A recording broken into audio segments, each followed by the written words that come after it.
I'm waking up famous. Yeah, know me. I'm dangerous. Casual boxing talk.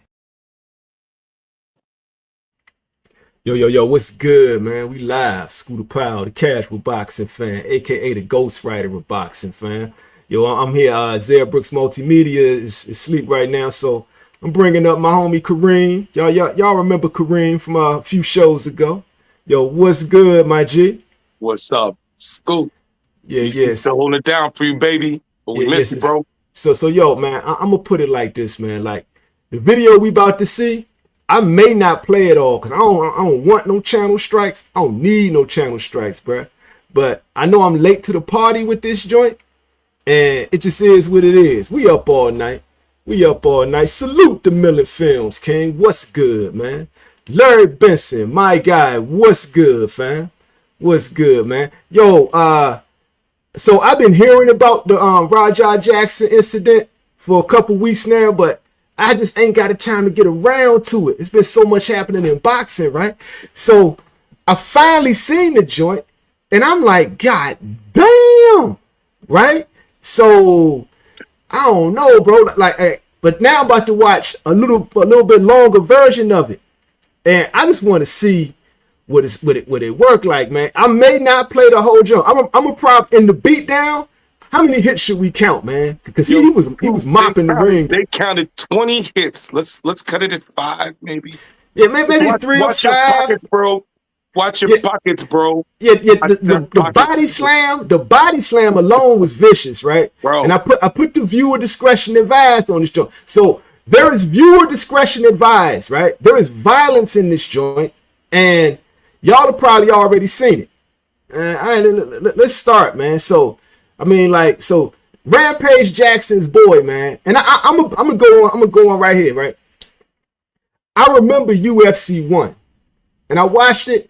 It was pretty good until Hoist Gracie got in. It was a lot of like hugging and rolling around on the ground and shit like that. You know what I'm saying? So that part didn't really appeal to me. So I really wasn't an MMA fan. I was still boxing, right? So, but at the same time, along comes Rampage Jackson a few years later. And Quentin Rampage Jackson is the dude that got me into MMA, right? What I saw was a real nigga. He ain't with all, he come from wrestling. He ain't with all that rolling around on the ground and putting you in an arm bar and, you know what I'm saying, being in questionable positions and shit, right? So this is his boy. But I'm a fan of this dude's dad, man. I'm a fan of this dude's dad, man. Yeah, part of the 18, bro. I mean, I'm a fan of Quentin Rampage Jackson. He's the one that got me into MMA. And because what I saw was a real nigga in wrestling. Larry Benson, Rampage Jackson's son, just like his father. But you wouldn't expect him to be once you close to him, it's a wrap for you. Bro. Like the way they, matter of fact, let's just get into the video. Let's do this, man. All right, It's cool. crazy. Yeah. Where's the real McKill at? Where's he at? You don't need to worry about him. You need to be worried about Psycho Stu. Psycho Stu? What, you don't know me? Hell no. Yeah. Hey, I think that's a little. Whoa. You don't sell it? He's not a fucking worker, bro. Calm down. Yeah, what the fuck was that? He said he's not a What the fuck fucking was worker. that? You don't sell it? Oh, he grabbed the back of his head? Hold up. He's not a fucking worker, bro. I'm telling my pause. Yo, bro, that's wrestling verse language for he's a real dude. We can't treat him like this. That's why I got you on to translate these parts, man. Yeah. You know what I'm saying? So Like, tell me what you saw. So for me, like when I first saw the video, I didn't hear any of this audio. I was like, is this a shoot? And in wrestling, a shoot is when you have something that's playing. You know what I'm saying? You gonna talk shit, I'm gonna talk shit, then I'm gonna hit you here, then you come back with this shit, whatever. So hearing the audio, the wrestler in the background said clearly that he is not doing this. Okay, so that's what he meant. He's not a worker. He's not a worker. He don't know how to sell this shit. He's not. So that's actually very key as we go forward in all of this, because we had an earlier discussion where we couldn't decide what was the beginning part of the assault. So what you're saying is that's assault right there then. Yeah, if it was clear that he was not a worker, I would say so. Okay, but I heard him say something else, right? Because when he grabbed Youngin by the back of his neck, which is another serious violation, right? Right. And he's like, yo, you're not trying to sell it? So what did he mean by that? So selling it means, you didn't push it to a higher level as far as attraction. Like, you get punched in the face and you didn't like go like, oh, you know what I'm saying? Or like when somebody slams you and you don't like flip over hard enough, or you don't like let. So like the Ric Flair shit. So like you hit him like, okay. Yeah, he was known, as a matter of fact, that was one of his skills, to sell. So Ric Flair. Yes, to make the other wrestler look so dominant until he decided to win, of course. But okay, like, so that was the whole game. Okay, this dude he's not a professional wrestler. No, we discussed this earlier. This is the street verse meeting the wrestling verse. Okay, they brought a real nigga. They brought a real nigga in here. They brought a real nigga into this. Real nigga coming into a fake world. Okay, wow, and it got blurred, bro. It got blurred, bro. All right, let's continue. Okay. All right, yeah, because you helped me understand that shit. Okay. What they saying in the chat? Larry Benson said, this is the guy he sent to the EI. Oh, yeah. Yes, he did. So, yes, he did. We might not be able to show all of it, but yeah. Yeah, I may not, because I don't want no channel strikes. Protect your pockets, bro. Yeah, Larry Benson say, I heard Larry Benson say, I heard it was promotion, but he hit him and he thought he was serious. How he got hit and slammed him on his back, and by the second punch, he was in a coma. Yeah, he fucked that boy up, bro. All right, let's go back to the video. Let's go back to the video. Hold on. I don't play that shit, bro. Oh, sorry about nah, that. I will fuck him we're up, good. bro. I know you will. We're good. I will sorry fuck him that. up, bro. I know you will. I don't play that shit. Sorry about that. Nah, I will fuck him up, bro. I know you will. So I got you. I do not play that shit at all. Nah, I got you. Okay, time out. So speaking for the nigga verse, right? So you got this YN in here. You just hit him in the head with a beer can, right? Then you grabbed him by the back of his neck, right? And now they're patronizing him. He's telling dude, I will fuck him up. He's like, I know you will. I would call this a hostile environment for him, actually. It's totally hostile environment, bro. It's a hostile environment because he doesn't know any of these people. They're much bigger than him.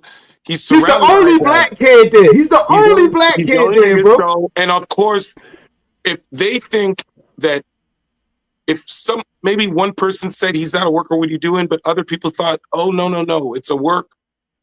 That confusion could have led to something different.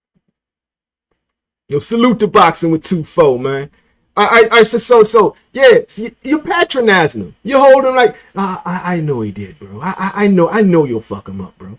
But I think you're antagonizing him. You're antagonizing this kid. Because we're going to see the end result, and it's pretty brutal. but keep it in context, right? Do they even know they're antagonizing this kid? Oh my God. Again, a clash of two worlds. You good. Apologize for that, man. Let me fix that. You hear me? Yeah. So what? Gracie. So what are you going? Good, dude. Nah, fuck that, dude. No, tú poquito, cámara el pie. They're speaking in another language now. You're right. He's in hostile territory, bro. Like, yo, he just got hit with a beer can. They're talking in another language now. You got this other guy antagonizing him in his face, right? The guy that just hit him with a beer can is pacing behind like he still want to do something. Like, I'm on Rajah's side right now, bro. And on top of that, I mean, I'm no doctor, but I can think of the trauma or mental stress that would be settling in at this point. It's just starting to settle in. You're like, this environment's starting to feel fucked up, right? Bro, yeah. I mean, it's starting to look a little different, right? So now all of a sudden, his thoughts are starting to wander in a different zone, bro. I can see this happening in real time, bro. Yeah, yo, bro, like I'm on Rajah's side right now, bro. Hold on. I don't know why. Sorry about that, dude. He always think that we're working over here like it's part of the fucking storyline. Just hit one off. What kind of homo style shit? Olha, Kalia, Rampage. Eu não sabia. No, bro. Go ahead, Stu. This is all good. Because he always think it's a work, Luce. No, he's already hot, bro. Good? All right, man. I'm telling you, man. Like, I'm gonna tell you what's going on in his mind right now. He's like, these motherfuckers think I'm sweet. Y'all nigga like, yo, they think I'm sweet. Real talk, man. Look how they talking to him. You ever been in that situation where somebody did you foul? And yeah, I think we all have. Like, no, like they did you foul like in real time, right? Let's say they push you in front of the wrong people, or like just push me. Period. It could be just us. No, like maybe like in front of your family or some shit like that or whatever. It could be just us. If you pushing me, it's on. Right, but you know that situation where like the situation gets diffused by the people around you, and the person immediately offers an extension of peace, and you're like, nah, man. Nah. That energy is different, right? Because that's energy that's boiling still. Okay, so I got something. I saw in that interaction. I got something here, right? See, you first generation American, right? Yes, sir. And so I'm 100% like Black American, indigenous Black American, right? You don't have any Native American in you at all? I have Okinachi Indian in me. Okay, that's what I thought. Come on, man. So what I'm telling you, right? It's not a slight, because I got mad African homies, bro. Like a lot, right? Hey, man, I think Africa's beautiful, but yes. No. So what I'm about to tell you right now, this right here is some cultural differences, right? Right? So, like I say, I've seen video where like a brother in Africa, right, is late for work, and the Asian guy picks up a stick and starts beating on him, right? He's like, oh, I am sorry, right? And like, that's what I'm telling you. This dude is not African, bro. Where'd you see that video? That's all over, man. It's a bunch of videos like that. It's particularly West Africans, right? They give white boys a lot of slack and a lot of leeway. They really do, right? And and Asians too. And it's just something that's not a part of Black American culture, right? They don't. Let me just be clear. They don't let them do this. There have been hundreds of years of cultural and mental oppression that have put people in economic situations in which they're extremely vulnerable. That's not the point, right? Bad advantage of that. But that's not my point. That's not my point. Don't get offended, right? That's not my point. Let's stay in context. Right? But to be fair, at what point Black America was subjugated to the same shit? Hold on, tell me. Let's keep it in context, right? Right? This is a real nigga, right? His dad is from Tennessee. He a Tennessee nigga, right? Not only that, his dad is a real nigga. And looking at the way Youngin moves, he hangs around real niggas, right? So you cannot do that to a real nigga and think it's over. And you cannot do that to a real nigga and try to talk him off a ledge. Bruh, if they were smart, they would get him off the premises right now, because this shit ain't over. This shit is not over. He is not African, bro. Smart. He is not African, bro. He is not African, bro. He's not going to get a pass.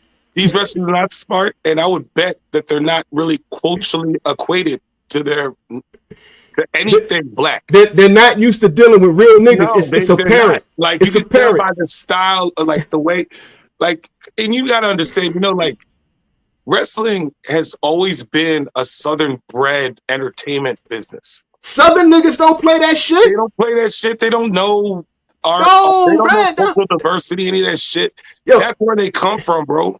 Yo, time out, man. Shoot first, ask questions last. What he saying? My boy still moving. I love it. That's right, baby. That's right. We getting down, man. Hold on. Boxing with 100. Same person in private. I'm the same person in private that I am in public. Man, y'all got me hyped, man. This video got me hyped. What they don't understand is this shit ain't over, and all this talking to him and trying to calm him down is only antagonizing him. It is. It's only antagonizing, right? As a matter of fact, right now we're just at a boiling point. He's not even at the boiling point right now. He's trying to figure out how he's going to get this dude. I'll agree with you there. He's still like in a haze. Like, what the fuck? No, he's plotting. Right now he's plotting. He's like, what the fuck just happened? It's not over. In his mind, it ain't over. No, no. This is just the beginning. Yes. All right, let's go. Let's continue.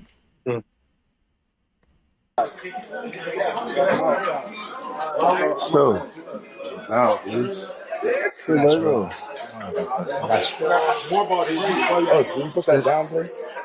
Like, seriously. No. That's for me. I know it's for you, but we're trying to solve something right now. Like, we don't want no heat. We don't want no problem. No, I'm cool. I'm cool now, but you know what I'm saying? We just want to make sure everything's okay. He knows he fucked up. He's trying to apologize and stuff. Yeah, you think it's part of the, We just don't want no problem. If we are apologizing, we're sorry for what happened. I appreciate that. That's some real shit. Let me draw mine on real quick. I get sweat, but that's some real shit. Oh, you good. Apologies.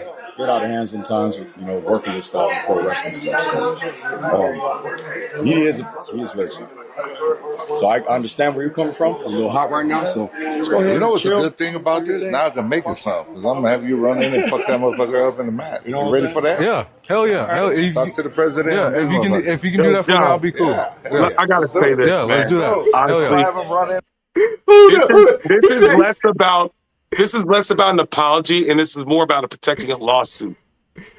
I know. Okay, I got that part right, but I'm looking at how they all of this is.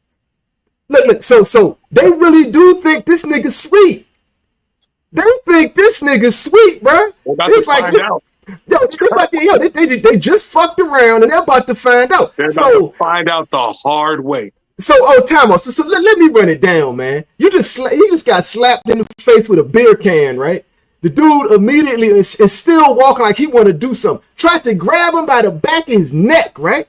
Like, bruh. And now you got this one dude right here sitting up talking to him like he a bitch. It's okay, man. It's okay, man. He just thinks we're playing, man. Right?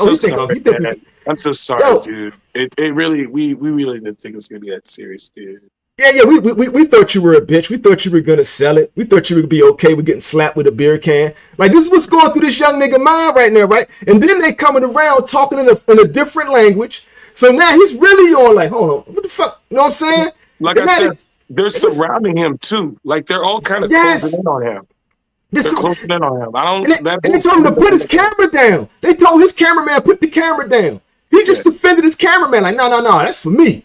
This is all about defending a lawsuit. There's nothing genuine about them coming up to him and being apologetic. That's for sure.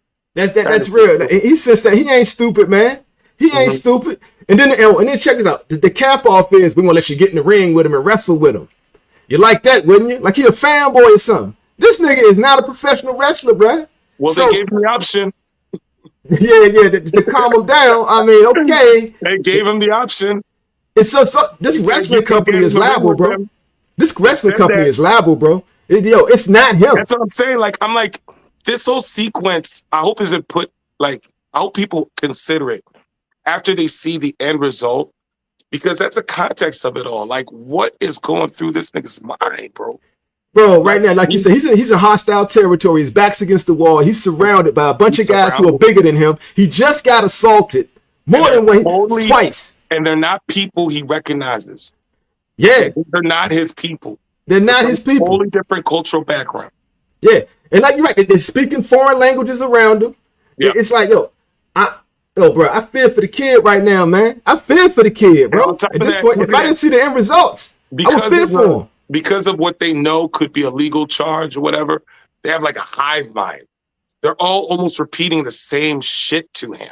Yeah. Have you noticed? Crazy work. Yeah, crazy work. You see what I'm saying? Crazy work. And this guy come up, going to tell him, put the camera down. And then he like give him a fake handshake and say, guess what, buddy? We're going to let you wrestle. You want to wrestle, right? Oh, my God, bro. They're fucking around. We'll find out. Your match. Don't fucking feel that. I'm sorry, bro. Hey, it's going to all work out. Yeah, as long as I can do that. Yeah. It's all going to work out. All right, bet. You know what I'm saying? Yeah. You good. I got you. What's your name again? Raja. What's that? Raja. Mm-hmm. Joe, man. Nice to meet you. Okay. Hey, set it up where who's going to come in and put him down. I'm straight. No, you good, bro. You good. You straight. Why did you hug him? No, you're not good, bro.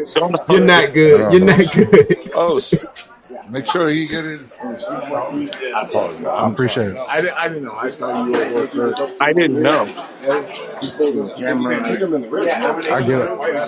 We're not working out. Well, he gonna come out on your mat, Juice. I know you keep thinking we're working. We're always working. I get it. Yeah. I get it now. Now you know what I'm saying? Yeah. We're always working. So we'll set it You up. hear that, I'll have John? him come out during your That's match. Yeah, I heard that. gonna be in their world. We're always working. We're always That's working. their Yeah, mentality. That's how they think. So, Okay. you know, anytime a camera's on, you know, it could be a shoot. You gotta be down with that. Yeah, That's yeah, yeah. their world. You talking to a real nigga, right? Real YN, bro. Talking about a shoot. He means something totally different. Yeah, we shooting, all right.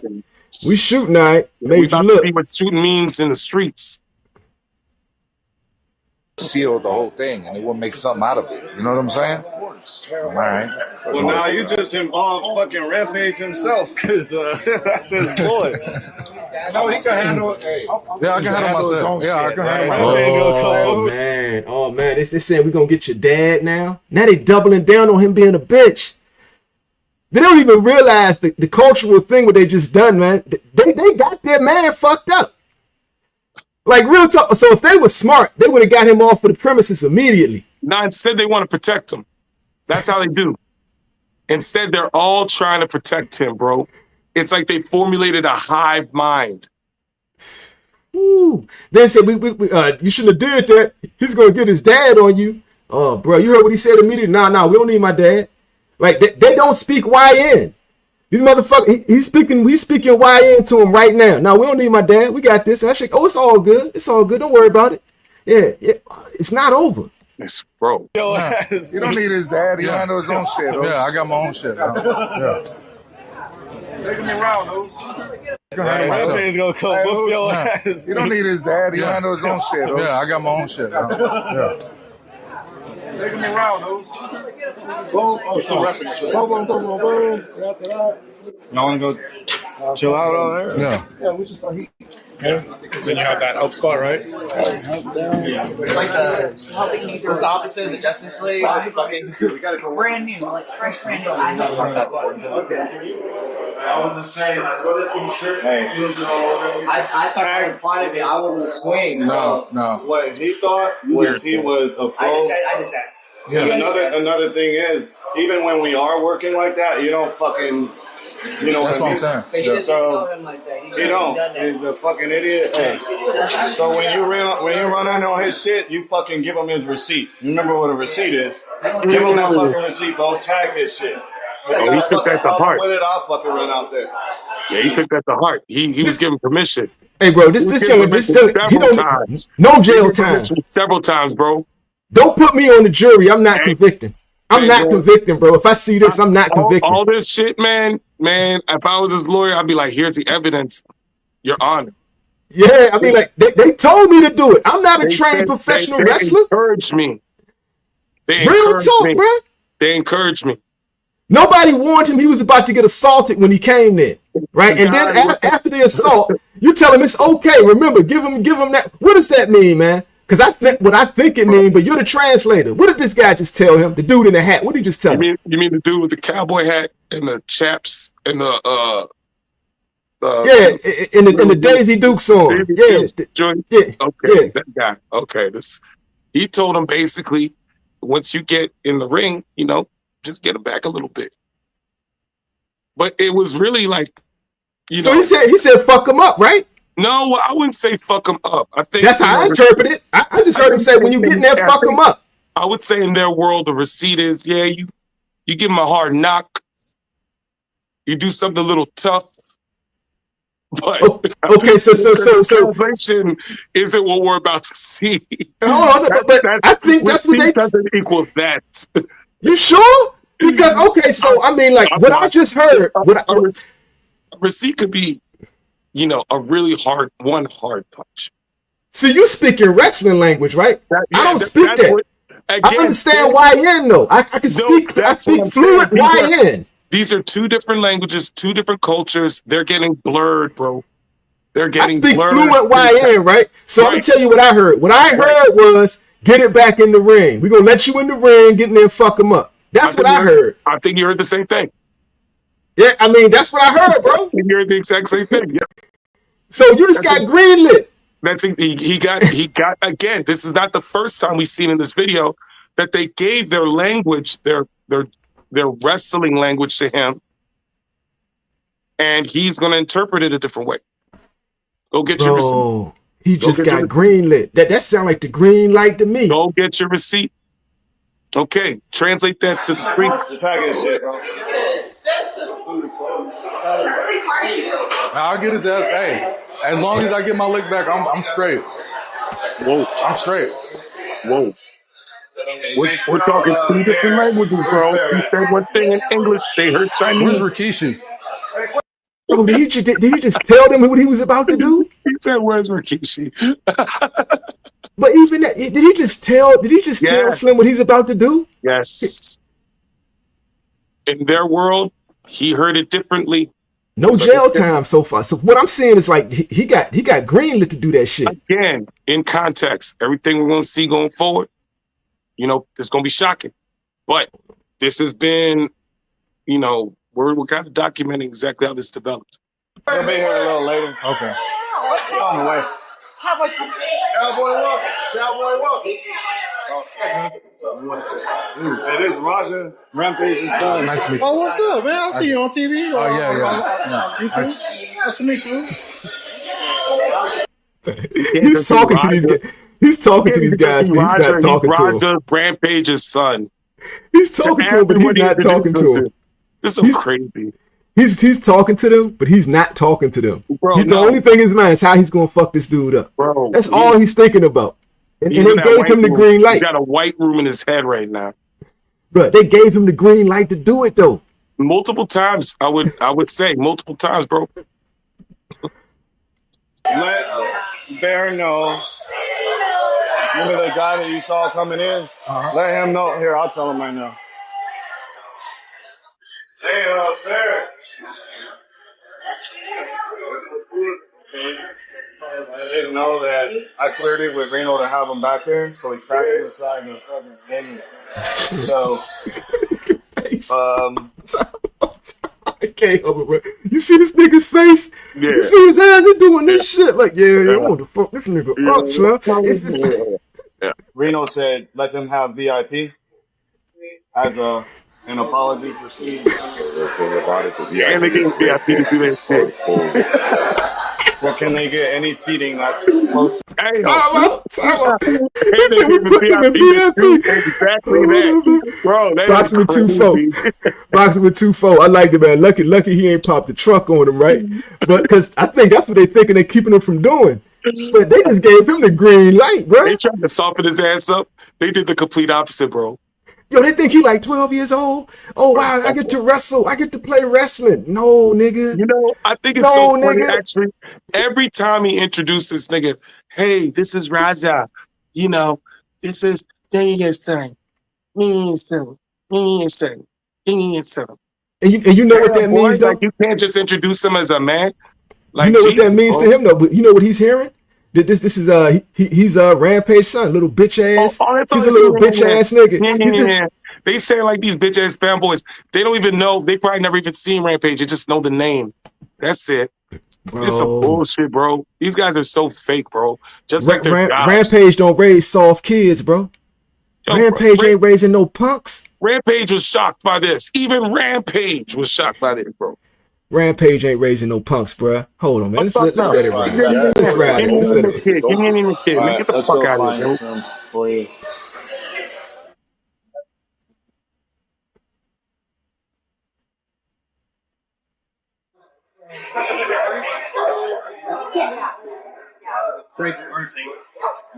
Chat, that was not a part of the goddamn show either at all. Okay, now it's starting to build up. It is. I'm good, King Cat. I'm good. Y'all good with that? Or do you need? No, I'm straight. It's cool. No, it ain't. They put him in the front row. They gave him VIP. Said once you get in there, just get your receipt. He's on his phone. No, I definitely will. This is the best part, Scoot. This is the absolute best part. This is where everything's going crazy in his life. So, what do you think the homies are saying to him on their phone? bro. Well, yeah, what do you think the homies are telling them on their phone? Nigga, you just got slapped with a beer can, bro. You's a bro, they gonna bitch. take that shit from that bitch, nigga. That nigga retaliate. It would just be a retaliate emoji or some shit, bro. Nah, they frying them, bro. Oh It's laughing emojis. It's laughing emojis. His phone is melting right now, bro. No, it's beer mug emojis. It's beer mug emojis. It's laughing emojis. It's you a bitch ass nigga. All that shit, nigga. Bro. It's going crazy. His phone is melting. And his mind has already been boiling while he was walking through the corridor and all that shit. And him doing all that fake shit. Rampage's little boy shit. That shit was a trigger too, bro. Rampage's boy. Yo, what if his girl's on the other end of that phone saying, "Are you okay? Are you okay? He hit you really hard. Did that hurt?" He mentioned, yo, bro, it's girls asking him, yo, how your head feel after getting slapped with a can of beer? A guy with that kind of social media pool, that shit must have been melting. Oh my God, bro. They frying that nigga in the comments. And remember, there was a large chunk of this video where he was not checking his phone. That shit was blowing up. Blowing up. They are frying this dude, man. Oh my God. They are frying this dude in the comments, bro. Hold on, we got it. Man, this whole situation, bro. Hold on, man. Hold on, bro. Oh my God. You see it? I can read his thoughts like, yeah, that shit was fucking. Oh my dude. God. See? That shit was fucking crazy. Oh God. Here we go. I gotta see what they were saying in the comments. I gotta find that video. Yeah, I can't read it off my screen. It's too small.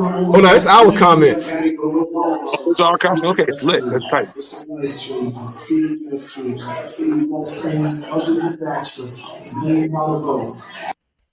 Oh, I'm tired of this. Okay. No, stop it. That's you. Here you go. Here you go. All right.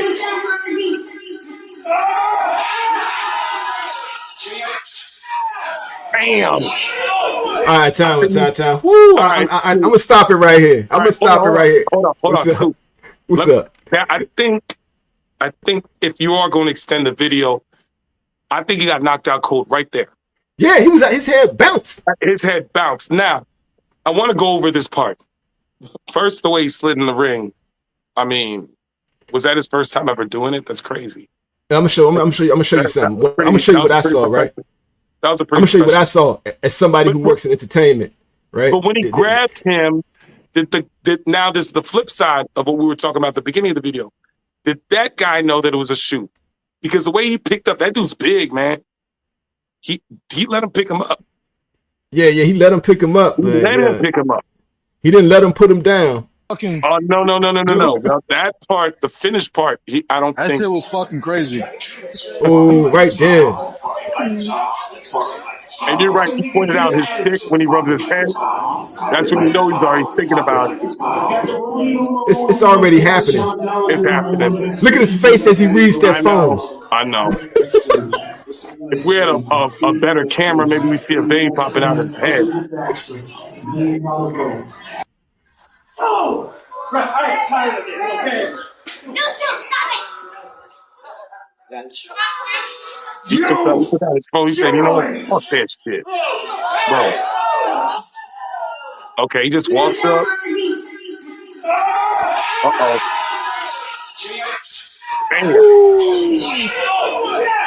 Oh, time. I can't play the whole thing because I don't want no channel strikes, bro. Okay, well, I don't want no channel strikes, bro. To add to the visualization, there are 20 unanswered shots.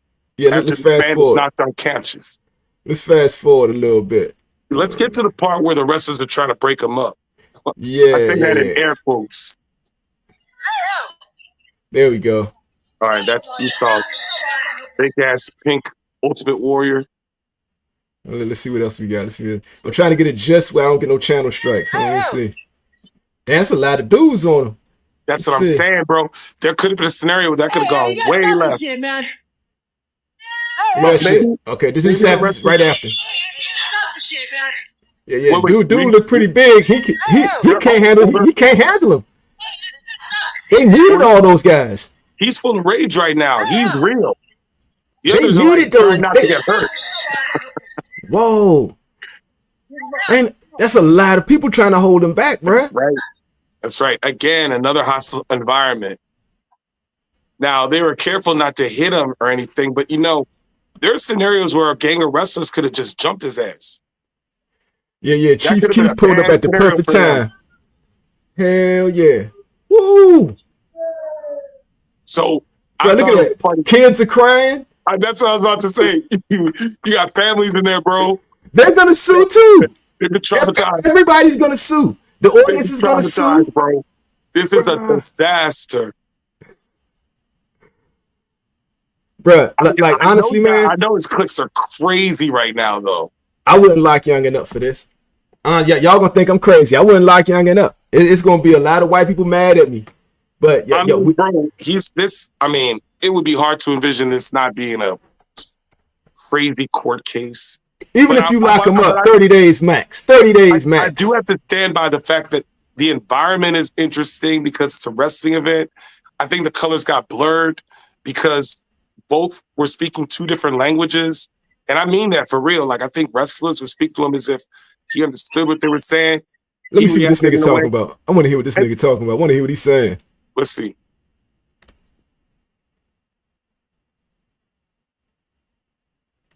Okay, so his shirt is bloody as fuck right here. I remember. That's not his blood. That's not his blood. That's not his blood. No. That's his. That guy's still asleep. That's Psycho Stew blood.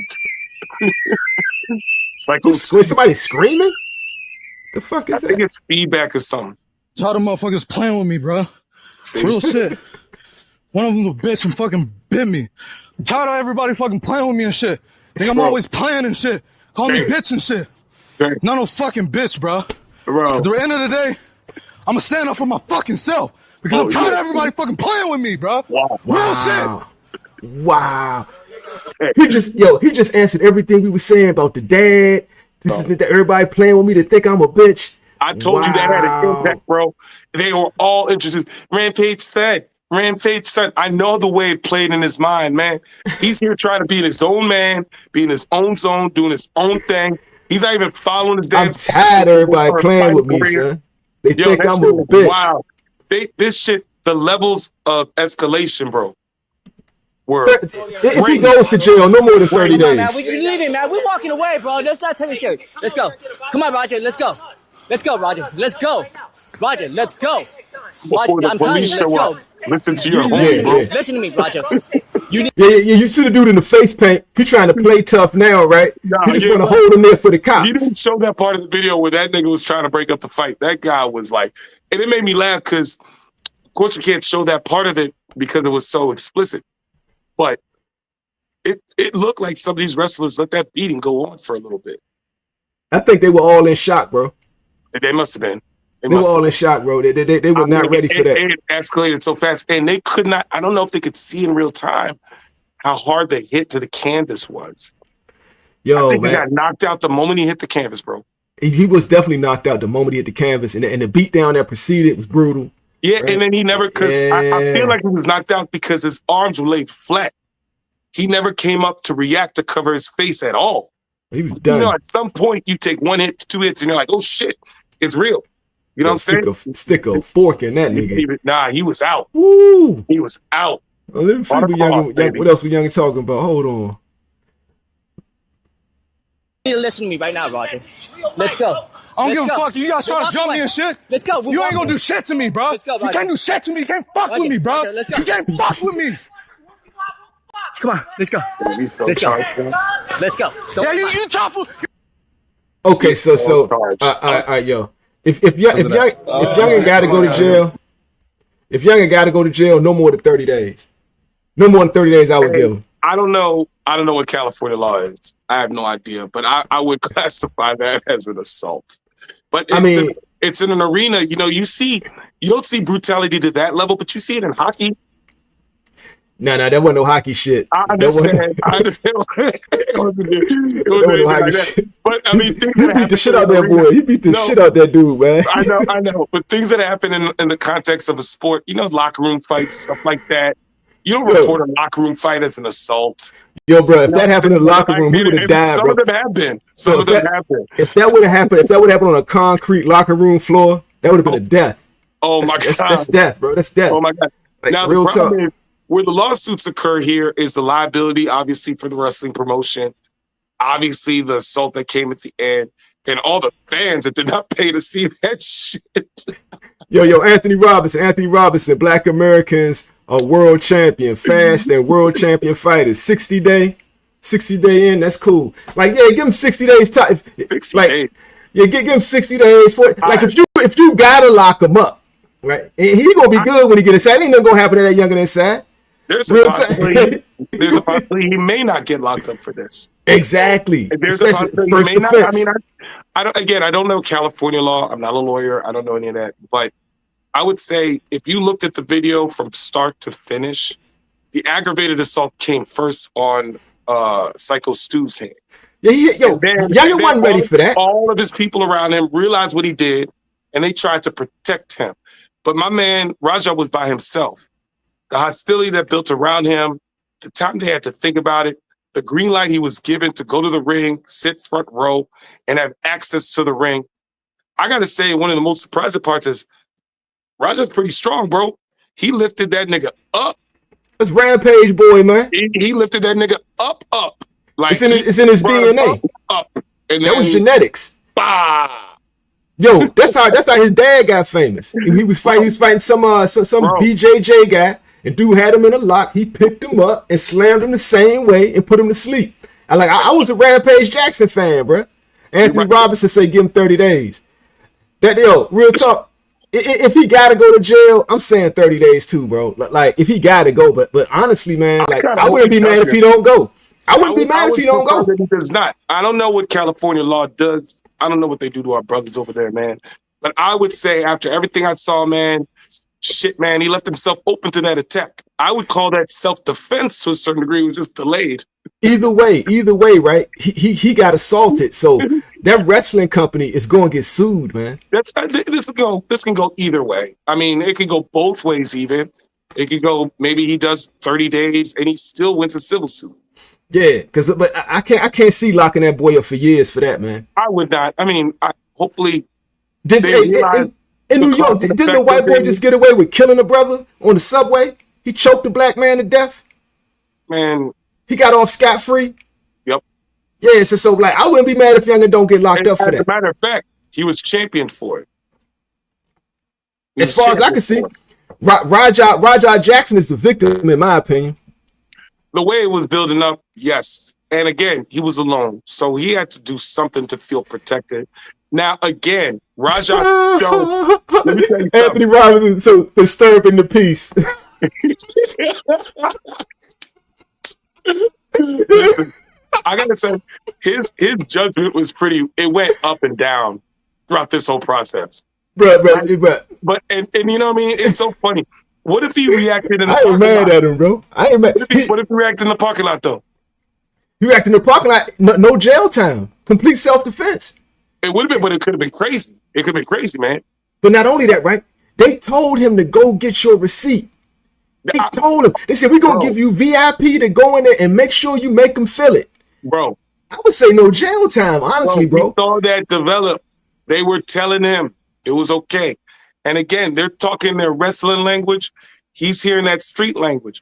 And they also talking foreign language. I don't think that was Spanish they were talking, bro. What was that they were talking? It looked like they had like a Samoan dude there, some Southern white dudes, like all these people he doesn't even connect with, man. He was like, "What the fool are these people, man?" But hey, that's the life of a streamer, bro. But how do you think like his rage at the end, bro? Like once he was out there, man, he let that shit out, man. But did you see his face when he was reading that phone? Smoke a J and relax after that. Did you see his face when he was reading that phone? And I want to see what was being said to him in that chat because they were frying him in that chat, bro. Never know, but it definitely activated his black ass, bro. He was getting fried in the chat. So you got that on top of it, and they gave him the green light to go do that shit. So, I think so.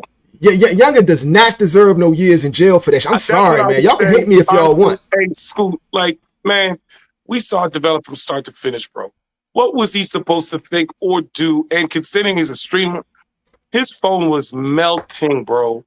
How do you expect this young man to react? And again, if he's any sensitive, like I think he is, based on his reaction at the end, hearing that this is Rampage son over and over and over, getting pat on the head for that, like, after you hit this man in the head with a can of beer, you grab him by the back of his head. He's like, and the way they react, he's like, "Yo, he's not a worker." It's okay. What's your name, buddy? How you doing, buddy? Do you want to wrestle, buddy? We'll give you VIP. Make sure you go in there and just get him one time. Get him one time. Yes. Give him a receipt, man. There you go. Go ahead. But Rampage's boy, look at him, man. Look at Rampage. Look at him go, man. Yeah. Boy, so cute. Look at him, so young and innocent. He's got a little podcast.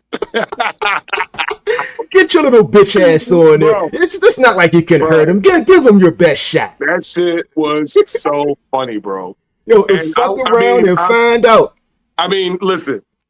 Your viewers can look this up, obviously, if they haven't seen it. But god damn, that finish was one of the craziest finishes I've seen in a wrestling ring. Let's put it that way.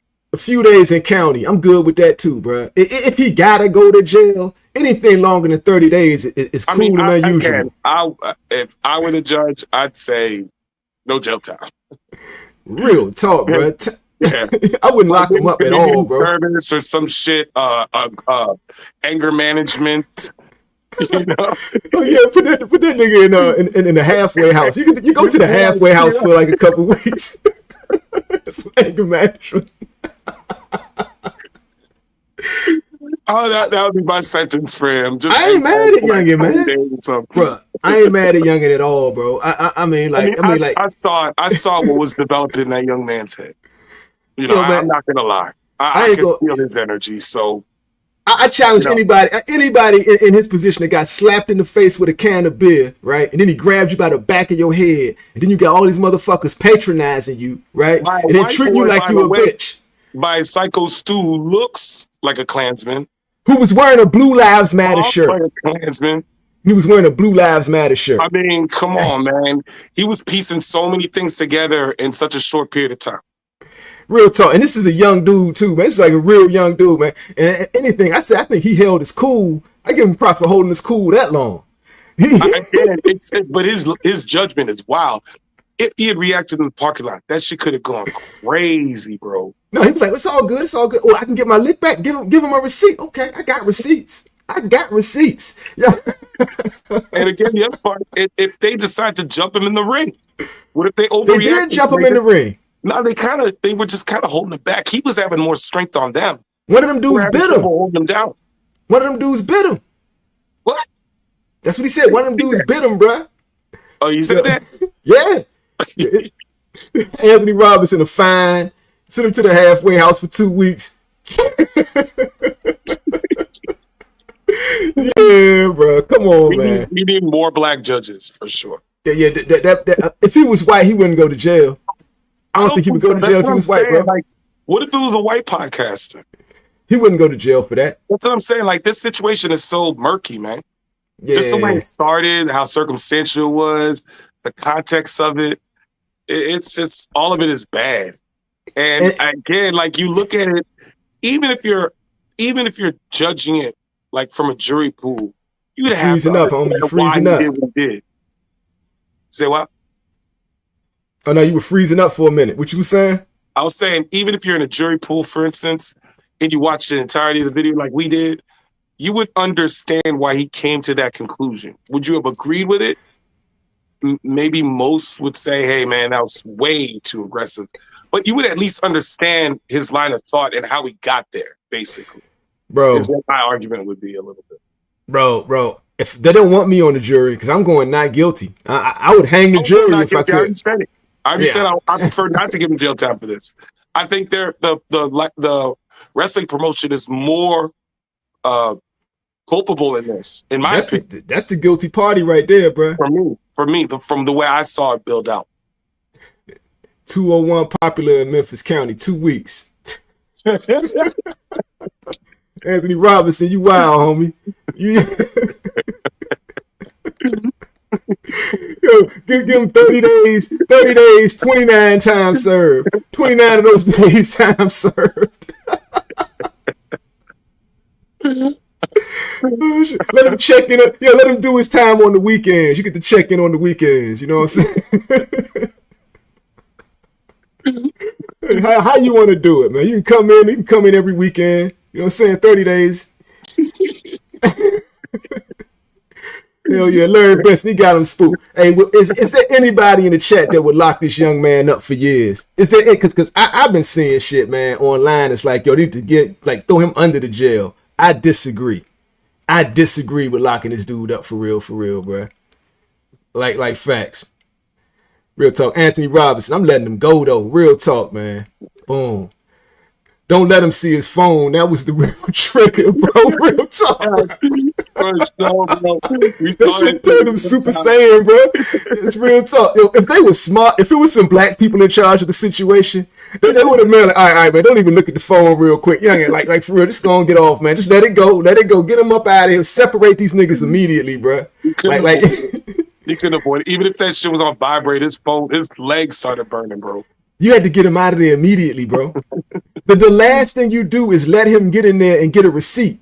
They said you get VIP.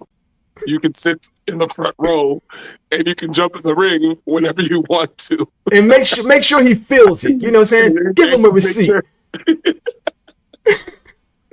Like, he a bitch. Oh man, they thought he was a bitch for real, bro. They thought he was pussy. Bro. They thought that boy was pussy, man. The buildup was crazy, bro. He free, self-defense. Don't press people's buttons. You don't know what they gave him. That's what I'm saying. You don't know why they gave him the green light, bro. They gave him the green light, and the phone made it worse. Larry Benson, 100, bro. You gave him the green light. You let him sit there, because I chopped that down, bro. He was sitting there for over an hour. For sure. Looking at his phone, man. Looking at his phone, bro, and you already know how the internet is, man. It was merciless. They was calling him all types of bitch ass niggas on that phone, bro. They was telling him he can't come back around the way. It was all types of shit they was telling this dude, Slim. I already know. I ain't even got to see the phone. Hey, bro, you gotta handle your business, bro. That's what we see. We see this shit. They like, bro, you better not ever say shit to me. You let this white boy slap you with a can of beer, nigga. You was trying to fight me last week, nigga. Nah, nigga, you gotta see me. Like, now you was just trying to fight me, and now you just let this white boy slap you with a can of beer? Nah, man, you pussy, nigga. You can't come back. You can't come back on the block, nigga. Like, fat, bro. The shorties chimed in too. The shorties had something to say. Oh, that's what made it worse. What the girls were saying. Nuclear. Yeah, exactly, bro. They was asking him how his head feel. Can you imagine that, man? The girls is like, yo, how your head feel? Did that hurt? Did that hurt when he hit you with the beer like that? You get it in your hair. Is your hair sticky? Is your hair sticky? I think when I get beer spilled on me, that shit's sticky.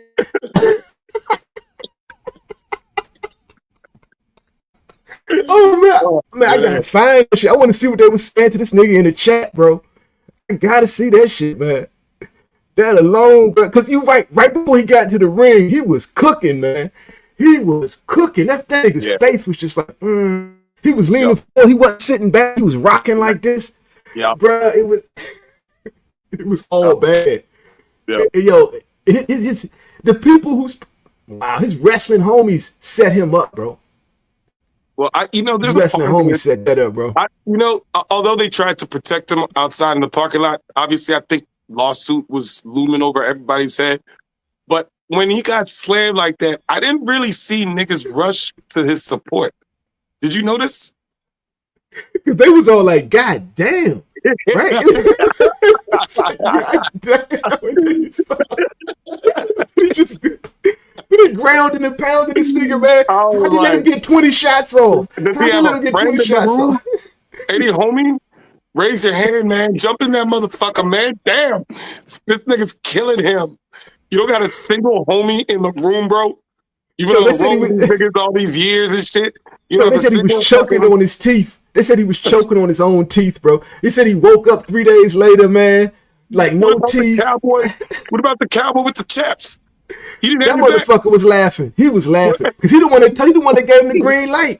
He said, matter of fact, that motherfucking dude in the cowboy hat. That's the real culprit. That cowboy. He set that up, bro. He sure did. He set that up, bro. And listen, I don't think this nigga had many friends. Psycho Stoop. The nigga in the cowboy hat. That's the one. Yep, he said, bro. He said, get your receipt. Make sure he feels it. Matter of fact, let's get you VIP seating. You know what I'm saying? All this. He's the orchestrator. Ooh. He orchestrated this shit, Scoop.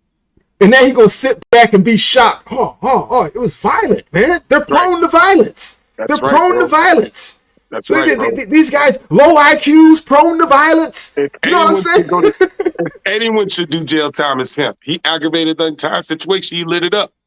Bro, that young man practiced restraint. Like he actually was not a stereotype in that. You know what I'm saying? I think he practiced real restraint. And I commend him for sitting there and not rushing the ring. Because, you know what I'm saying? Because I'm so surprised at how he waited for his cue. And look how calculated his slam was, bro. It was so calculated. He held his ass like nice and comfortable for a second. Nigga was like in dreamland, like, what is he doing? By the time he hit the ground, he was asleep. Night. Bro. Oh my God. Bro, that was insane, bro. Crazy work. Pretty crazy. The nigga in the cowboy hat. He's the guilty party. We already called him out. We know this. If the jury's looking at this, he's the culprit. He's the man behind all this mess, bro. If you lock anybody up, you gotta lock up the dude in the cowboy hat. I would say so. Yeah, it's his fault. I think we just solved this case, Scoop. We did, bro. We just solved this case, bro. We did. It's a dude in the cowboy hat and the chaps, man. Bruh. I gotta find that chat though. I gotta find what they were saying to him in that chat, man. That shit is hilarious.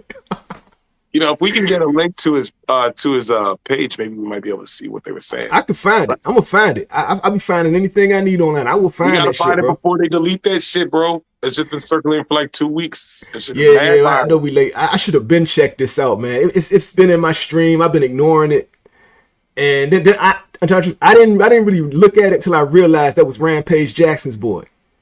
That's so crazy too, man. Rampage. So on a video that I saw that was like, you know, gave kind of a roundup. I think it was like New York Post or some shit. Rampage, like I said, man, he was not happy about this. I mean, they set his boy up. He wasn't happy. No, he wasn't happy about the way his son behaved. He was very disappointed in his reaction. I think I saw he had different reactions. He had different reactions, right? And the thing is, I fuck with Rampage, and I saw him with his dad, right? When he was with his dad, Roger's granddad. That shit was hilarious. He was like, you know what I'm saying? You fucked up grandson. He's like, yo, matter of fact, his dad was like, no, you fucked up. And then Rampage told his dad, all right, how about I go out here and do some fucked up shit and just have everybody blame you? How about that, right? And you can't be mad at these niggas, man. You can't be, I fuck with the whole Jackson family now, man. I fuck with the Jackson Roger, 3. You know, does Raja, did he ever develop any interest in fighting? It looks like he's doing his own thing, right? I mean, Youngin can obviously fight. Well, we all know, well, when you're unconscious, you can, I mean, those blows look pretty strong, but Youngin can fight, bro. Youngin can fight. Youngin can fight. Yeah, Youngin can fight. I can tell. I trust that he can hold his own. Youngin can fight. But that wasn't really a fight, though, Scoop. I don't Youngin can fight. Bruh. That was an assault. Bruh, I've been in a lot of fights, man, coming up, right? And I've seen a lot of fights, right? And I know when a nigga can fight, and that Youngin can fight. Okay, but look at the circumstance. He lifts this drunk dude up at will, slams his head, concusses him immediately, so he's already out. So he's not fighting back, so I can't call it fight. What showed me he could fight it was just 100% offense on one side. I'm not talking about that. I'm talking about the aftermath, right? When the big dude, the professional arm wrestler, the athlete who's obviously strong, tried to like drop him, and Youngin picked him back up, and it was just tussling. Youngin can hold his own. Youngin can fight, bro. Was flowing in Raja's body at that moment. He could have probably lifted that car. But I'm telling you, like when all the wrestlers were coming at him, Youngin could fight, bro. His foot position. Adrenaline, he was pumped with adrenaline at that point. But all right, so always look at somebody's feet when they fighting, right? He kept his balance. It was like 5 people on him, bruh. It was like 5. He kept his balance. He was bucking back. Youngin can fight, bro. I mean, it's not like he's a small dude, but I'm just saying comparison to the dude he picked up. You're still looking at that dude. I'm not talking about that dude. I'm talking about the 5 wrestlers who jumped on his ass. Yeah, it was a little chaotic. I couldn't make much of it, but you have a better eye than I do in that sense. What I saw was a lot of fight. I could see him holding his ground stiff. Like everyone that charged him couldn't really get a good grapple on him. That is for sure. Youngin can hold his own. He never went down. He never went down. I'm telling you, Youngin can scrap. He not pussy. He not soft. He could scrap. And yet that youngin could scrap. Rampage boy could scrap. Quentin Rampage Jackson ain't raised no pump. You would hope so. It was obvious and was quite apparent. Quentin Rampage Jackson did not raise no pump, right? And like I'm rooting for Raja on this to not go to jail. And if he go to jail, I hope it ain't for longer than 30 days. Man, I hope he just don't go to jail. Period. That's me too. But I understand how the system treats young black men. See, I don't know how California works. I don't know if there's, how they're going to approach this. But yeah, if you look at the totality of it, I just think this wrestling promotion's a sham, bro. If anybody, the dude in the cowboy hat, about that, bro. The dude in the cowboy hat, bro. The dude in the cowboy hat need to get locked up, bro. Yeah, you orchestrated all that shit, bro. I told you we solved the case. Yeah, man, yeah. He orchestrated all that shit. Just his language, as I said, they were from blurred universes, man. So when he said receipt, it may have sounded like, okay, just give him a little knock in the ring. That ain't what I heard. Nah, that's not what he heard. That's not what I heard either. And no. I speak fluent YN. I speak fluent YN, bro. Right. What I heard was get in there, get your lick back in the ring. That's it. Go in there and fuck him up. That's it. That's what I heard. And they gave him a signal prior to that. They gave him a signal prior to that. And then they made it official by giving him a VIP front row joint. Yeah, they put him in VIP. And then it's a part of the video I cut out, right? The AD, I've been working in entertainment for a while. So you got like the AD, the assistant directors, they're the ones who handle the talent. So it was a guy in glasses that went over there behind him and told him, we're going to cue you when to go in the ring. And then he went to sit behind him and they cued him to go in the ring. And they Dude were like, is not a professional wrestler, bro. I bet you anything, Scoot, in their mind, they thought to themselves, we give this little nigga VIP and he gets to go in the ring and have a little fun and we'll just forget about that incident.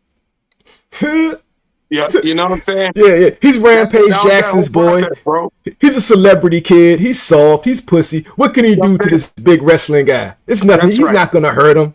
He's just an innocent kid. He'll just go in there, receive. Maybe he gives him a little knock or something, and then okay. Well, Brody. they got their receipt. Yeah, right. A little more than they remembered.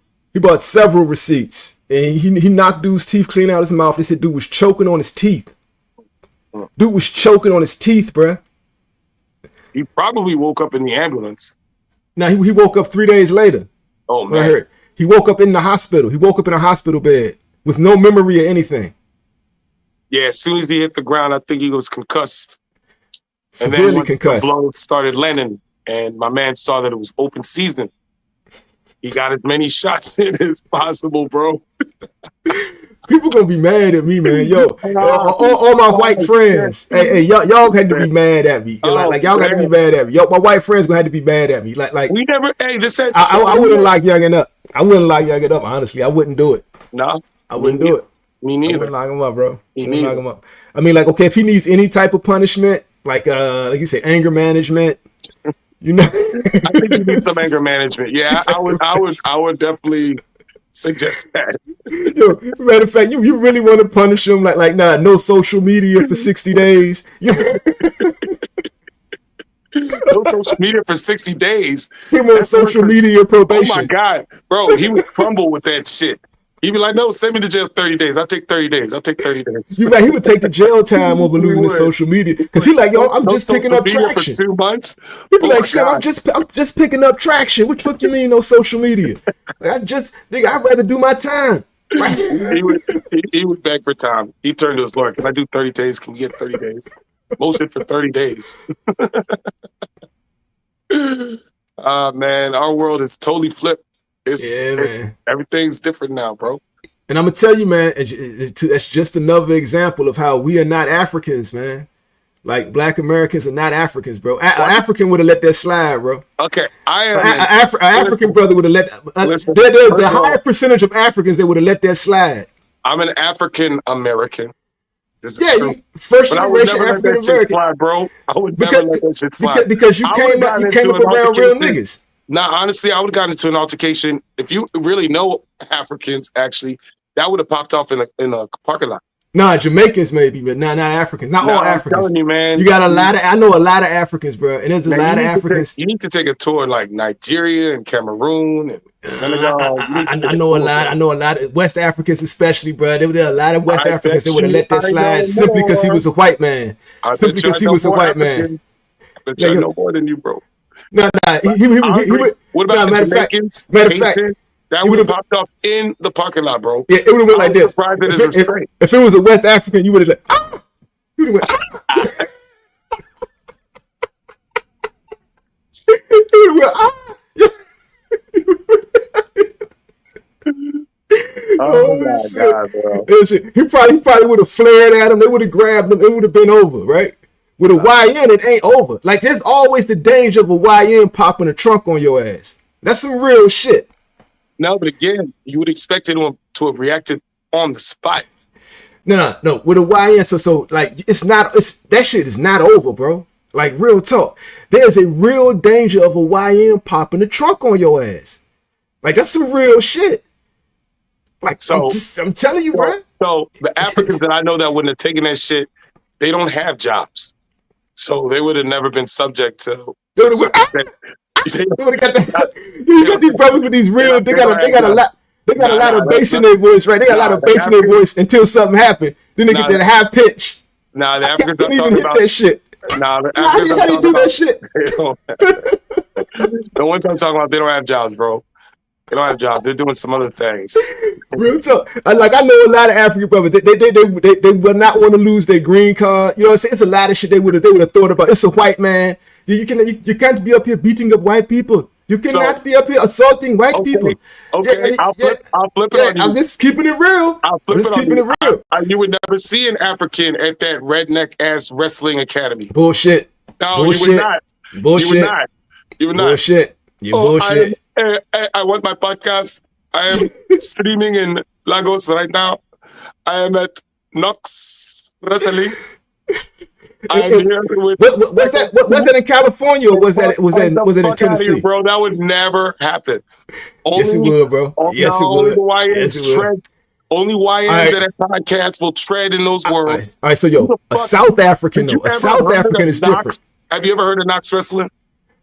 No, it's some redneck shit. That organization. All right, so I'm gonna tell you, a West African probably would have let it slide. A South African, hell nah.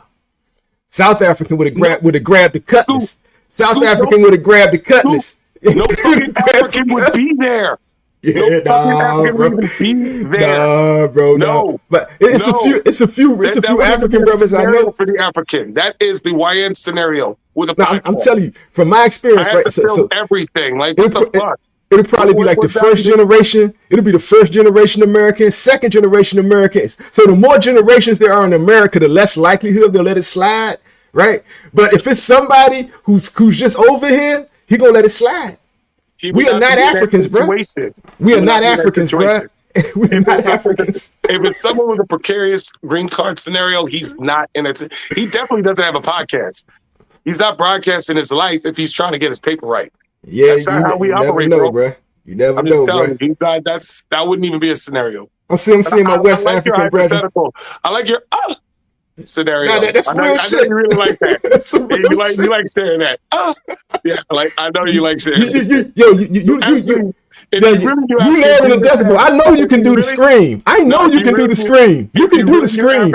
If you really knew Africans, it'd be like, No, you can do the scream. You can do the scream. You lower, you like lowering the, but you putting bass in that shit. It's a higher pitch. You can do it for us one time, Kareem.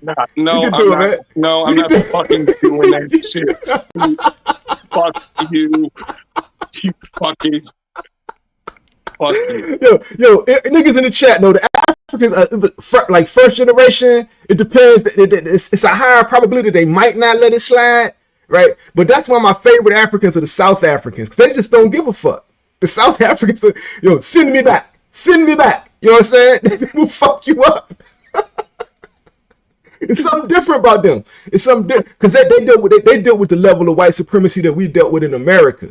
So it's kind of like, you know what I'm saying? So colonization is, but y'all were being colonized. They were giving black people power over black people, right? And you better not touch the white man. Do not touch the white man, right? Do not touch the white man. The white people, they are Christ. The white man is Christ. Yo, that's how y'all be looking at the shit. They're like, niggas, American niggas don't get down like that. Well, again, like this is something of I think this is a little bit of a culture thing too. I think, this kid's like probably half our age or something. Like, this is what they do now. Like they're willing to explore different territories.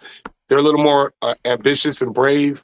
They want to kind of show out and see different dimensions to their world. They want to express themselves.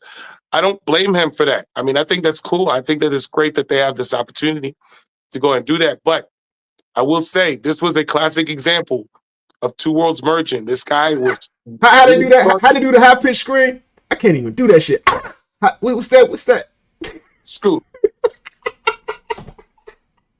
I mean, really? The guy hit with the cat in the bed. Yo.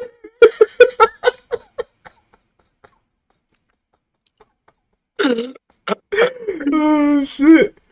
Yeah, man, I'm telling you, man, we are not Africans, bro. I will say, is this kid Rampage? Where's he from originally? Tennessee, Memphis. That's a Memphis nigga. Yeah, that's a Memphis nigga, bro. He kind of Rampage don't play that shit. Maybe he's familiar with wrestling. Maybe he's been around the game for a little bit. Like Rampage was a wrestler. Like Rampage was a wrestler. He was like a avoided wrestling growing up in Tennessee. No, he was like a Greco-Roman wrestler too. That was Rampage's ticket into MMA. He was just a regular old nigga who took wrestling in high school and college, right? But he could kick ass. Rampage is the one that got me into MMA. Yeah, because you didn't like that uncomfortable rubbing and hugging and rolling on the ground. Yeah, it's just a little too. It was boring, bro. Right? Yeah, that's see two dudes rolling on the ground. It's kind of boring, bro. I ain't gonna hold you, man. For me, I was a Bones Jones guy. He's the one that got me into it. He's the greatest of all time, in my opinion. So I like his style. He's more of a contact fighter. But remember, I was watching from UFC 1. Yeah. No weight classes, right? You had to fight several fights in one night. It was some real blood sport Kumite shit. It's crazy. Right? Like that shit they showed in Django. Man, come on, man. Yeah. Go on and fight, niggas. Yeah, yo, 30 piece, no problem. Yeah, man. Hell yeah, Clifton Dennis, he was spamming them joints. He was spamming them punches on the ground, bro. That shit was like the bank vault just cracked wide open for this nigga, man. He was like, okay. Yo, and then like every time you had to hear the bones crunching after a while, bro, because dude lost a lot of teeth, right? Well, he was in the zone, right? The adrenaline was rushing. So he was putting out 10 times more pressure on each punch than he would in a normal punch. And then it was like a freeway of punches, bro. And then the one dude came and tried to like slam him. He like, boom, they popped right back up, bro. Like, that's how I know Younger could fight. It was like, yo, Younger all right, bro. Younger could fight. So even if he go to jail, he gonna be all right. It's for real, bro. Younger gonna be all right, man. Ain't nothing happen to that Younger in jail. Let's hope he avoids all that, man. I don't want this. But I'm just saying, ain't nothing gonna happen to that Younger in jail. Only thing gonna happen to jail, he probably get worse. That's it. He'll get worse. That's it, bro. He won't be in PC, guaranteed. Younger gonna be all right. Real talk. So we solved all of this. First, the nigga in the hat needs to go to jail. Second, Raja doesn't need to go to jail. He Third, don't, man. he should win a civil suit against these motherfuckers. He will. And then fourth, if you really want to punish him, take away his social media. Facts. We're done with this. That's it. We're finished. Yeah, we've been on an hour and 14, man. We've been on an hour 14. Yo, what was that clip you wanted me to check out, man? So this, I mean, I thought it was funny because it's Irish guy. He sounds a little older, like probably in his 30s or 40s, whatever. Real big boxer historian. He be giving shout outs to a lot of boxers, you know, and he gives big respect to Sugar Ray Robinson, for instance. Right. Okay. Sugar Ray Robinson. Like, I fuck with Sugar Ray Robinson. He's a big Roy Jones Jr. fan. He did something dirty to Floyd throughout his bracket, but I'll let you be the judge of that. I'm gonna see if I can find it. And then he used certain criteria, right? Like for example, like I can't remember the number of the field. I think it was 28 or 32. I can't remember what the field was. But like for instance, Mike Tyson couldn't make it that far in the bracket because he argued that Mike Tyson's career was his peak was too short. I kind of agree with that part. I agree with that as well. So he was making a lot of solid points, but it shows the way he was analyzing it, right? The issue that I had with the bracket, when you look at it, Scoop, is that the way he aligned the fighters with one another was kind of like random. Like he would have weight classes. He would ignore classes and just and he wouldn't even put boxers from the same era together in certain cases, right? And it could be a heavyweight and a middleweight, and he was just like going by like their accomplishments, right? The number of weight classes they had to fight through, who they beat, right? How long they sustained a winning streak, how long were they champion, how long did they fight throughout the course of their career. I thought the analysis was good. It was very interesting because I don't know if you would have put your bracket together like that. But at the end, I think at the end, his final was pretty correct. The matchup, the final two boxers to me was correct, but I think his pick was incorrect. I would have picked the second final. I think I see it, man. Yeah, but I feel like if you watch it, I can't say that you'd be disgusted because it's just a fucking video. But I think you might disagree with his opinion on certain cases. I will say he gave a big shout out to Roy Jones Jr. So I give him props for that. Well, I'm about to add it to the screen. Hold on. I'm about to add it. Now I think it's about a 20-minute watch, so I apologize for the long video, but it was produced like 5 months ago. It came across my screen because since you got me talking about this fight, I got all these boxing videos popping up. So that came up, and I just thought it was interesting. Again, it's totally objective. The way the bracket was put together could be definitely criticized, no doubt about it. But the way he analyzed each fighter's career and came to his conclusion, I thought was actually pretty cool. I'm about to see what we can do here. All right. Add it to the stage. Oh, we gonna watch it in real time? Hell yeah, I'm about to watch this shit. Right, let's go. I was curious if you'd have a chance to even take a look at it tonight. So that's cool. The man's accent is very thick, just so you guys know. I think he's Irish. I would assume he's Irish, judging by the accent. Of modern fighters. I think boxing was a very different sport back then, so I don't think the eye test applies for a fighter. So the number one on the list may not be the actual most skilled on the list, but rather who's accomplished more in the sport of boxing. Which boxer has done things that are very hard to replicate. So with all that being said, let's begin with our first matchup. Manny Pacquiao versus Larry Holmes. Now, just to be clear, Larry Holmes was an exceptional heavyweight. 20 title defenses. Manny Pacquiao versus Larry Holmes. Yeah, bro, this is retarded, bro. Trevor Burbick. Bro, this is retarded. But heavyweight was in a bit of a weird limbo period. Pause real quick. I knew it. I knew the moment you saw the bracket, you'd be like, this doesn't make any fucking sense. That's just fucking stupid, bro. That's just fucking stupid, man. Manny Pacquiao versus Larry Holmes.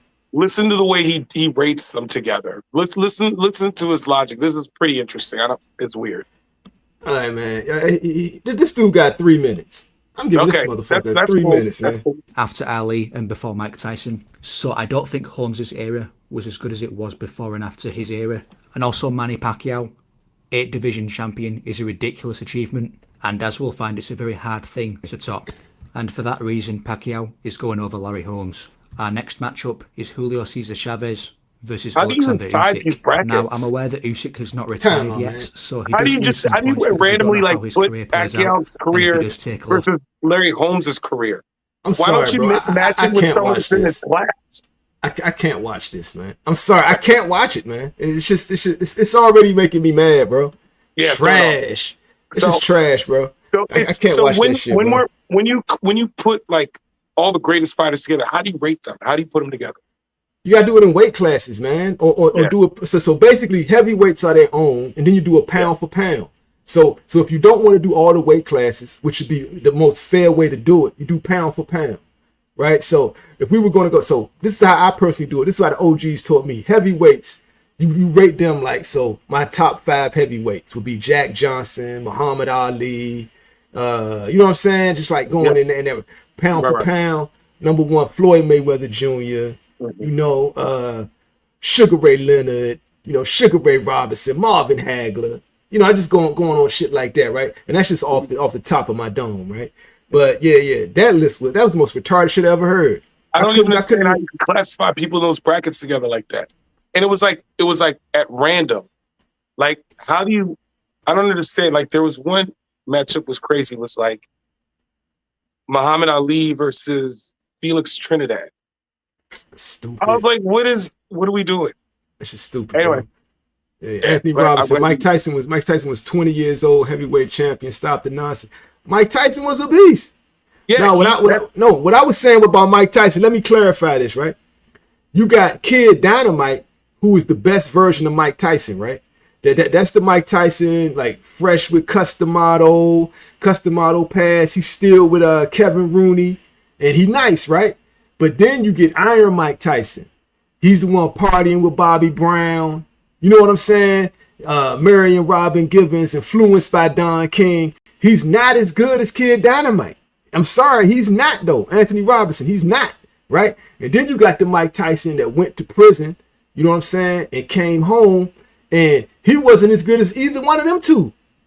He was getting by off of intimidation, and he still had his fundamentals, but he was not the Kid Dynamite who was dropping low and coming at you, switching his feet, you know what I'm saying, ambidextrous, explosive. Like, he was not that guy anymore. And he just kept going downhill. So if we want to be real about Mike Tyson, let's be real, bro. Like everybody wants to stay with Kid Dynamite. That nigga was phenomenal. Ali wasn't heavyweight champion too. Though, bro, Anthony Robinson, that was Kid Dynamite, the 20-year-old heavyweight champion of the world. That nigga was unbeatable.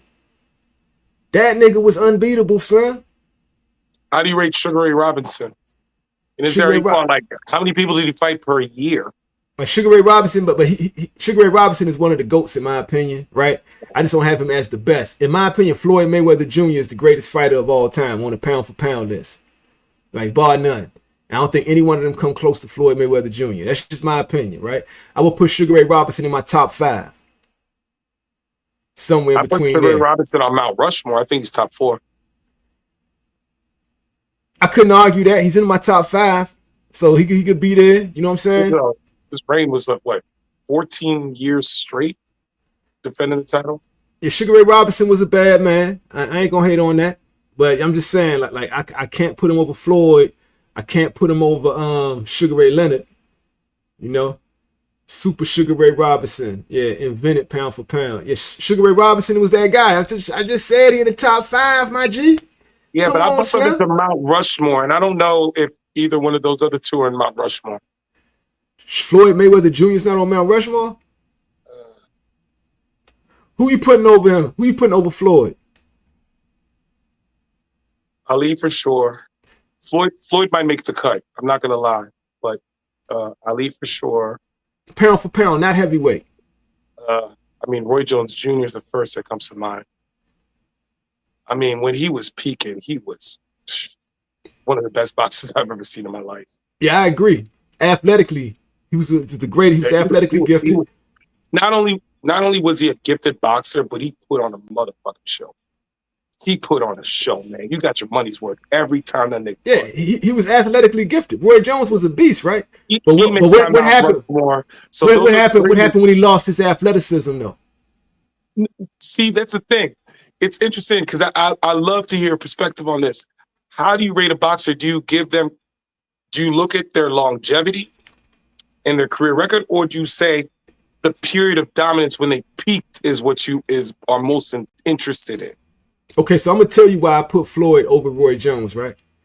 Boxing fundamentals, skills, right? Roy Jones was on par, like his athleticism was elite. He's probably the greatest athlete to ever box, right? So, but I'm talking fundamentals of boxing, though, right? He wasn't as good as Floyd. Floyd was just like a boxing savant, a genius, bruh. Like it was something like he could switch up styles and make adjustments mid-round, not even mid-fight, mid-round. If what I'm doing ain't working, he ain't have to go to the shell all the time. He could go to the you know what I'm saying? He could put up the mitts, right? So he could go to the high guard. It was so many ways he could beat you. Roy Jones could beat you one way. Floyd Mayweather Jr. could beat you in a multitude of different ways, bro. That's another thing when we're analyzing. He was a better defender as well, right? Roy was a bigger dude. Roy was a bigger dude, so his punches were a little heavier. I don't know what weight class you would consider their matchup to be at. No, I'm not saying they fight each other. I'm talking their boxing skills. Boxing skills. Yeah. I would say Roy Jones. Floyd has superior boxing skills.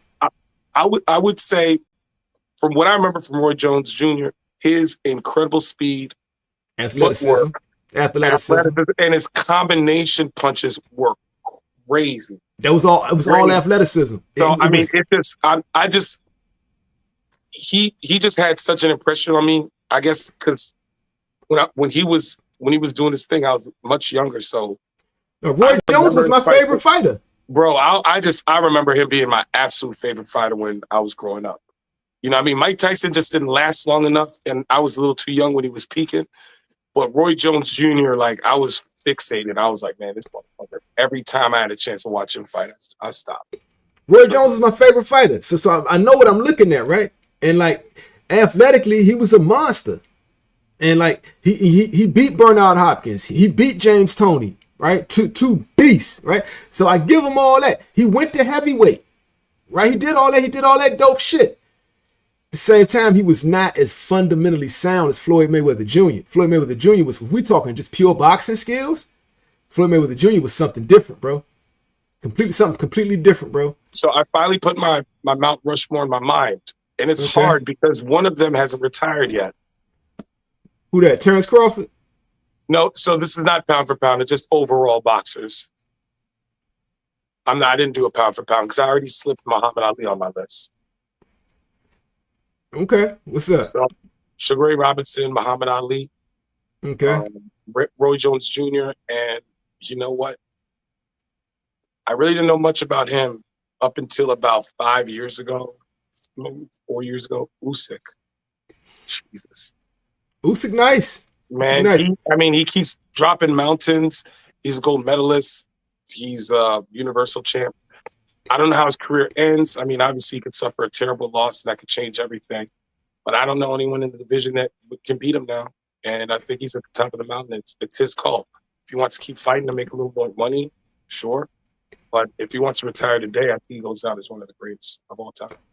I can't be mad at that, but I'm saying that list without Floyd Mayweather Jr., I consider that a hater ass list, bro. Bro, I'm not hating on him. That's just my opinion.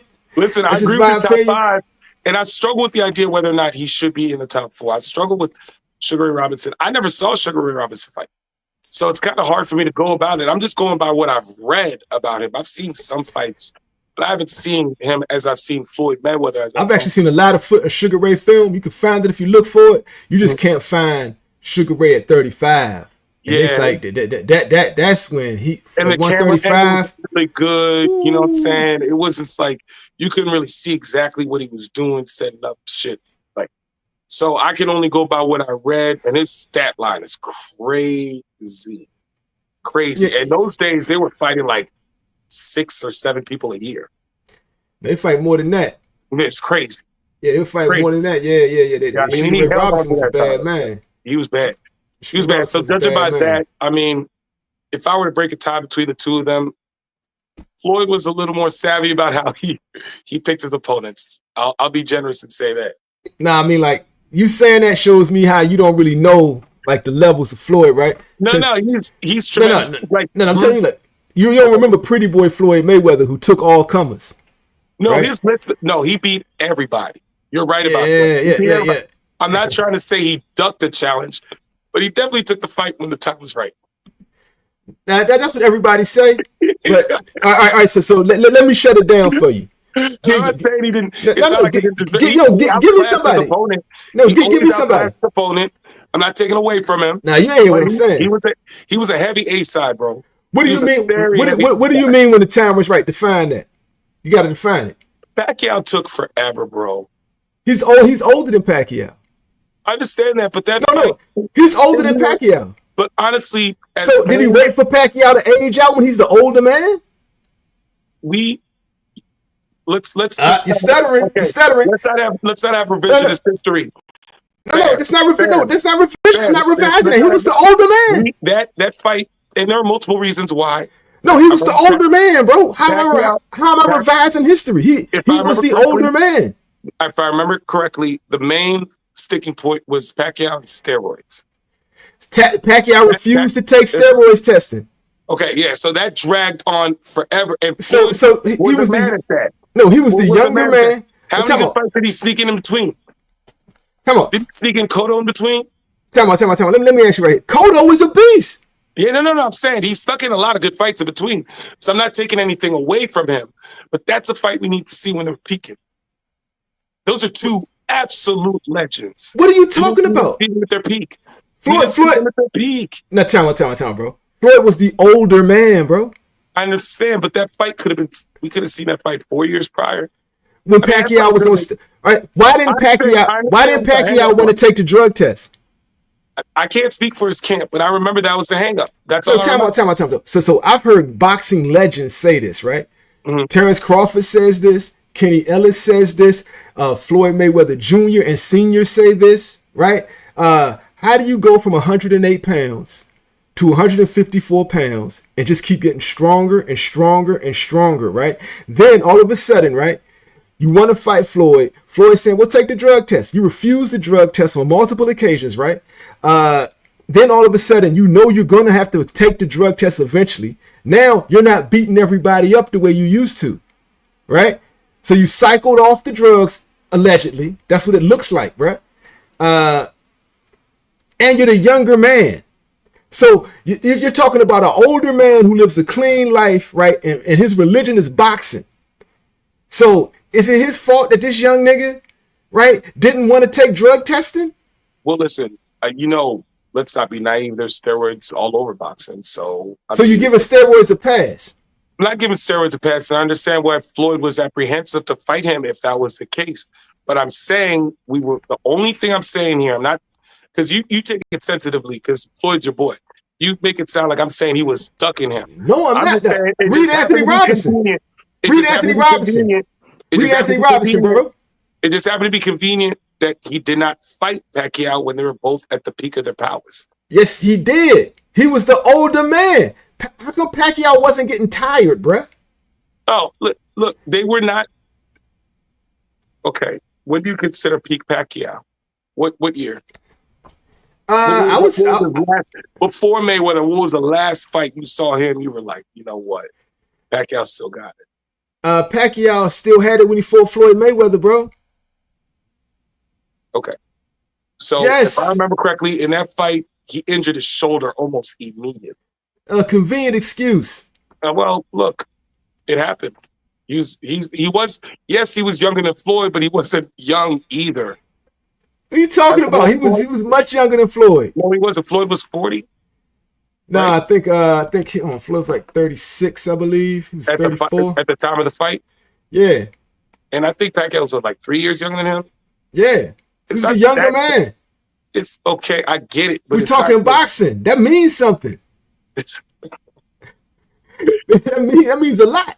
I know it means something, but I mean, I don't think the disparity. No, that means a lot, bro. These are two great Hall of Fame boxers. No. I don't think that disparity. Now, you're finally you're being forced to admit it, right? Floyd was so good.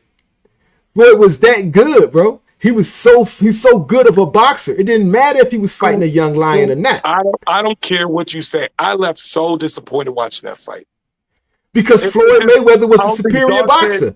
The whole process, I was exhausted at the height. I was exhausted at the fact that the fight was slow, that it was overly methodical, and then one guy got hurt in the middle of it, and then it ended in a whimper. I actually thought that was one of the most disappointing mega fights I'd ever seen. I remember that. Floyd was that good. So, yeah, if Manny was 36, Floyd was 38. You right? can't make an argument that he was so good his fights were boring. Yes. No, well, that's terrible. No, it's not. You always paid for it. We always paid for every fight.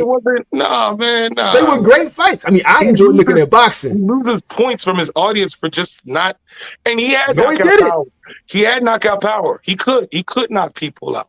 He demonstrated that early in his career. His hands. I know his hands were fucked by the time he came back. He had brittle hands. But he still had to fight defensively. Look, what I will say for sure is he's the greatest defensive boxer I've ever seen in my life. He's the greatest boxer of all time, bro. So what you're defensive boxer. No. So what you're saying is, right? So what boxing is? Let's define boxing. Boxing is was he the greatest at not getting hit? Scoot. No, I'm asking you, was he the greatest at not getting hit? What do you mean by defense? Was he the greatest at not getting hit? Yeah, he was slick with it. And so he was the greatest at not getting hit, right? I'll go even further. No, I'm asking you. Let's break it down. Let's break it down. Not only was he not getting hit, but he maneuvered his opponent into positions where they couldn't throw their best punch. That was probably his best defensive tactic, actually. No, he could stand in front of you, bro. Right, but he would position himself in a way where he knew you wouldn't get full momentum off of your best punch. He was positioning his body. He was catching. He was pulling, right? And he was also the most accurate dude of his time. So you're saying he was the best at not getting hit. Now, was he accurate? So he was great at hitting, right? You're not going to talk me into a pretzel. Floyd Mayweather is one of the greatest boxers of all time. Thank you. But is he the greatest? No. You're saying no. I got a different opinion. I'm just trying to define your opinion, right? So you're saying one of the greatest. There's no doubt about it in my mind. But you also said as a fan, you admitted he was the greatest at not getting hit, right? 100%. All right. So now let's get to the next part, right? He was very accurate. How was he at hitting? Was he pretty accurate, right? His jab would wear you down. He was accurate as fuck, right? He won a lot of scorecards.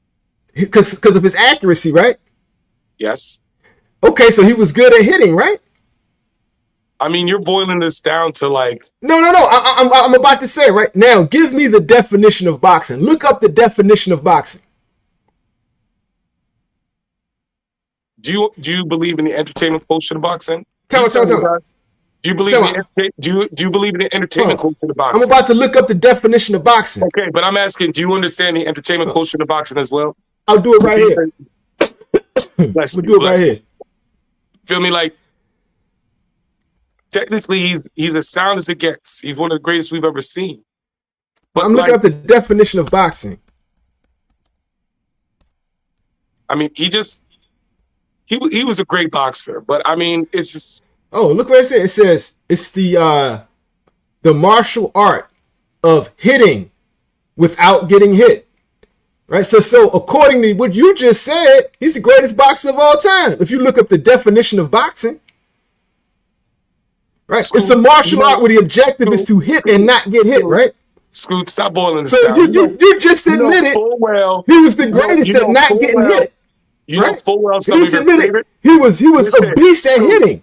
Scoot, this is crazy, man. Like, no, you just defined he was by the definition of boxing. You just admitted he's the greatest boxer of all time. You said he was the greatest at not getting hit, and he was one of the best at hitting. I mean, you've been just putting words in my mouth. Let me put it to you like this. No, you said it's on video. Okay, you know that, right? Let me put it to you like this. No, it's on video. Okay, let me put it to you like this. Crawford's one of your favorite boxers, right? We know this. He's not better than Floyd. Okay, I'm not even saying that. Crawford's one of my favorite. Crawford is also one of my favorite boxers. Let's take his fight with Porter.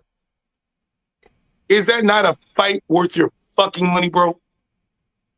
Isn't that a fight worth your fucking money, bro? And don't tell me because both these niggas got hit that they don't know how to box. That don't make no sense. You're boiling this down to what? A dictionary term?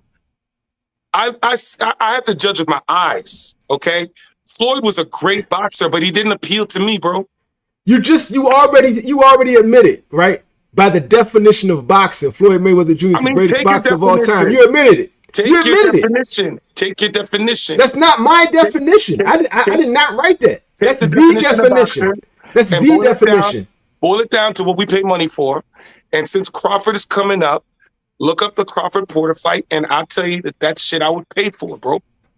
That's the type of shit I would pay for.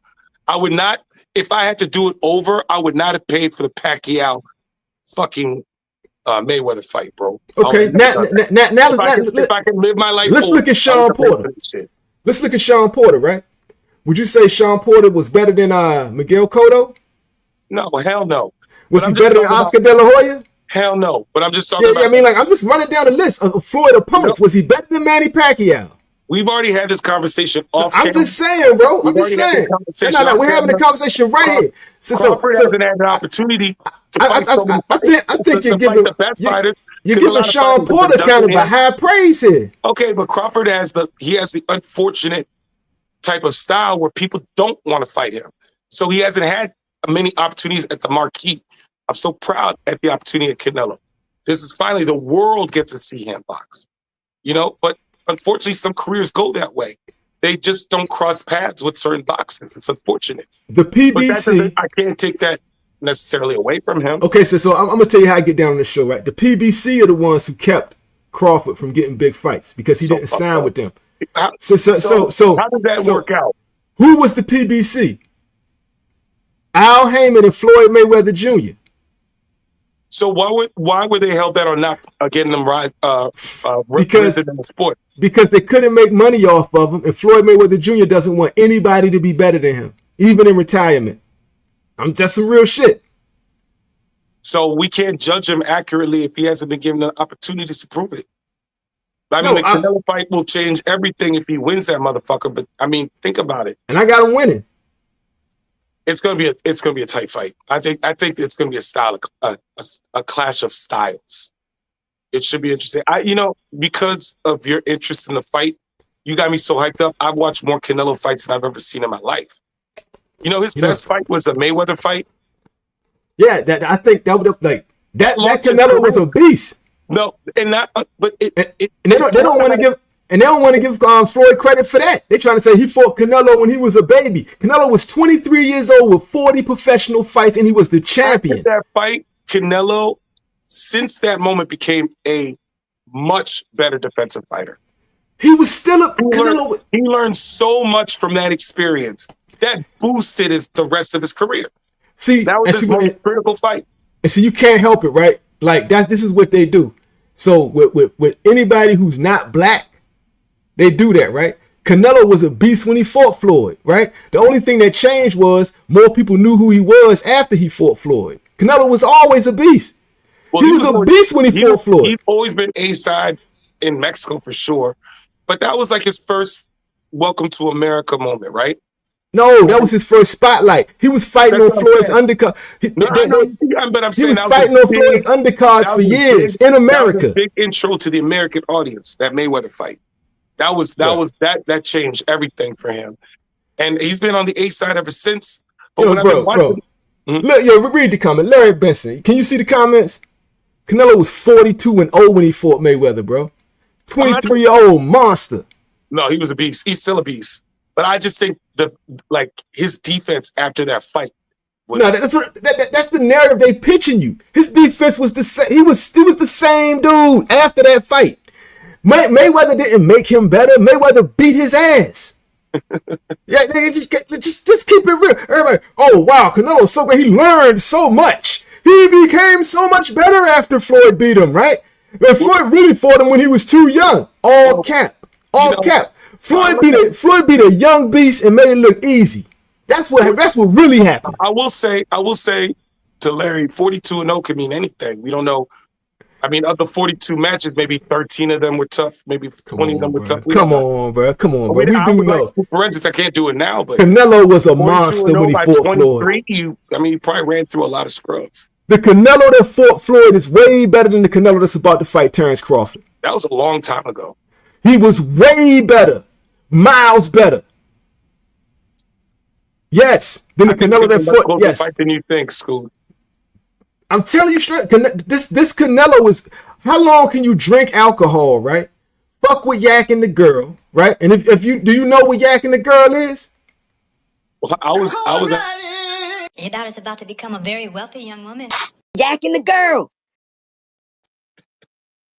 So, how long can you do that, right? And test positive for clenbuterol, right? So you fucking with yakking the girl, alcohol. You're allegedly doing roids, but you probably ate it in a steak. Says a third world meatpacking facility, right? And you're the national hero of your country and a multimillionaire and a money printing press. And of course, this third world meatpacking facility is what made you test positive for steroids, right? So you know what I'm associated with a corrupt governor in this country. Yeah. No, I'm just saying, right? So of course. It was the third world meatpacking facility, right? That this multi-millionaire national hero who's a money printing press, right, ate a third world steak, right? He doesn't get like Wagyu, right?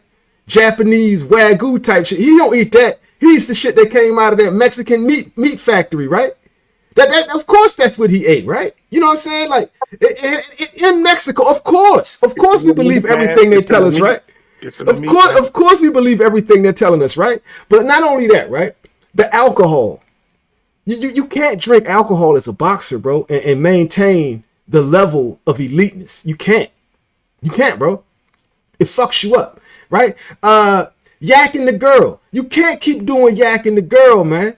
Like nonstop, right? All right, let me ask you this question. So you got roids, alcohol, yakking the girl, right? Not only that, right? You're showing obvious signs of you slowing down, right? Like let's go backwards. William Skull. It was his last fight. He couldn't cut the ring off from Williams. It was a decision, right? He couldn't cut the ring off. Maybe he couldn't cut the ring off. Maybe he just wanted to get through the fight so he can make it to Crawford. Bro, that's trash. Boxing is boxing, though. It's not all of it. No, that's trash. All right. Edgar Berlanga. Right? I didn't see that fight. Edgar Berlanga is nowhere near the level of Canelo Alvarez, supposedly, right? But not anymore, right? If Canelo was in his prime, he knocks Edgar Berlanga the fuck out. Edgar Berlanga is not a skilled boxer, bro. All right. He's not. I've been meaning to ask you this question, though. It's been on my mind, and I never brought it up. Wouldn't it be beneficial for Crawford to have a rematch in this fight, win or lose? Crawford's going to be 38. So wouldn't it be beneficial to get a rematch out of this joint? I say you get in there and go for the win. You go for the win. You try to beat his motherfucking ass. Win, it guarantees a rematch. I wouldn't be surprised if that would trigger something in the contract. But if you just retire. If he beats Canelo and retires, it's a wrap. You think he goes down with the belt? He'll go down as 3-division undisputed champion. It would be kind of way to shine out. I'm not gonna give him shit for that. You know what that means in the 4-belt era? No, of course. 3-division. Floyd never did that. I was about to say that's something that that pushes your boy Floyd a little down the list, boy. Yeah, Floyd is still the GOAT in my opinion. But it puts him up higher on the list.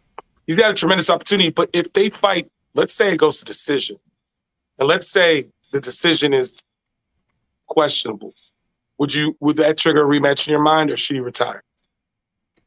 Questionable on whose part? I mean, it goes either way. I mean, it goes, let's say in this case, Canelo wins.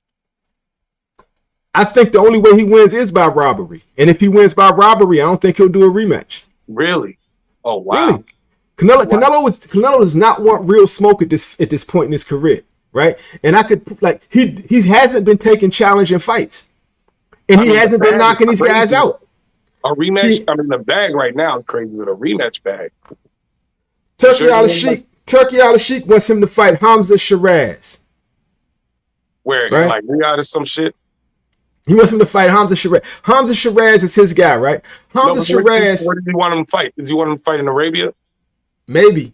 Yeah, because if he brings a fight there, that bag is going to be crazy. So Hamza Shiraz, right, is Turkey's guy, right? And let me get, do you know what just happened with Hamza Shiraz? No. So he beat the hell out of Edgar Berlanga, particularly with his left hand. Every time that left hand hit him, sweat and blood flew everywhere, right? So at the end of the fight, they take off the gloves, right? And they take off the hand wraps, right? And they check him. He wouldn't let them take off his left hand. He kept his left hand wrapped, the same hand that was killing Edgar Berlanga the whole fight. He kept it wrapped up the entire time after the fight, right? His guy, his sponsor, his backer is Turkey Al Sheik, the guy who's financing all of this, right? So if it's true what they say, which is speculated that rap was dirty, that means it goes all the way to the top. But if it's so evident, how come they didn't call his ass out? They did. So what was the result? Your daughter's about to become a very wealthy young woman. Yakking the girl. That was the result, bruh. That was the result, right? That was all the officials, all the press are acting just like that. It's Turkey Al Sheik. You know what I'm saying? We're gonna leave it alone.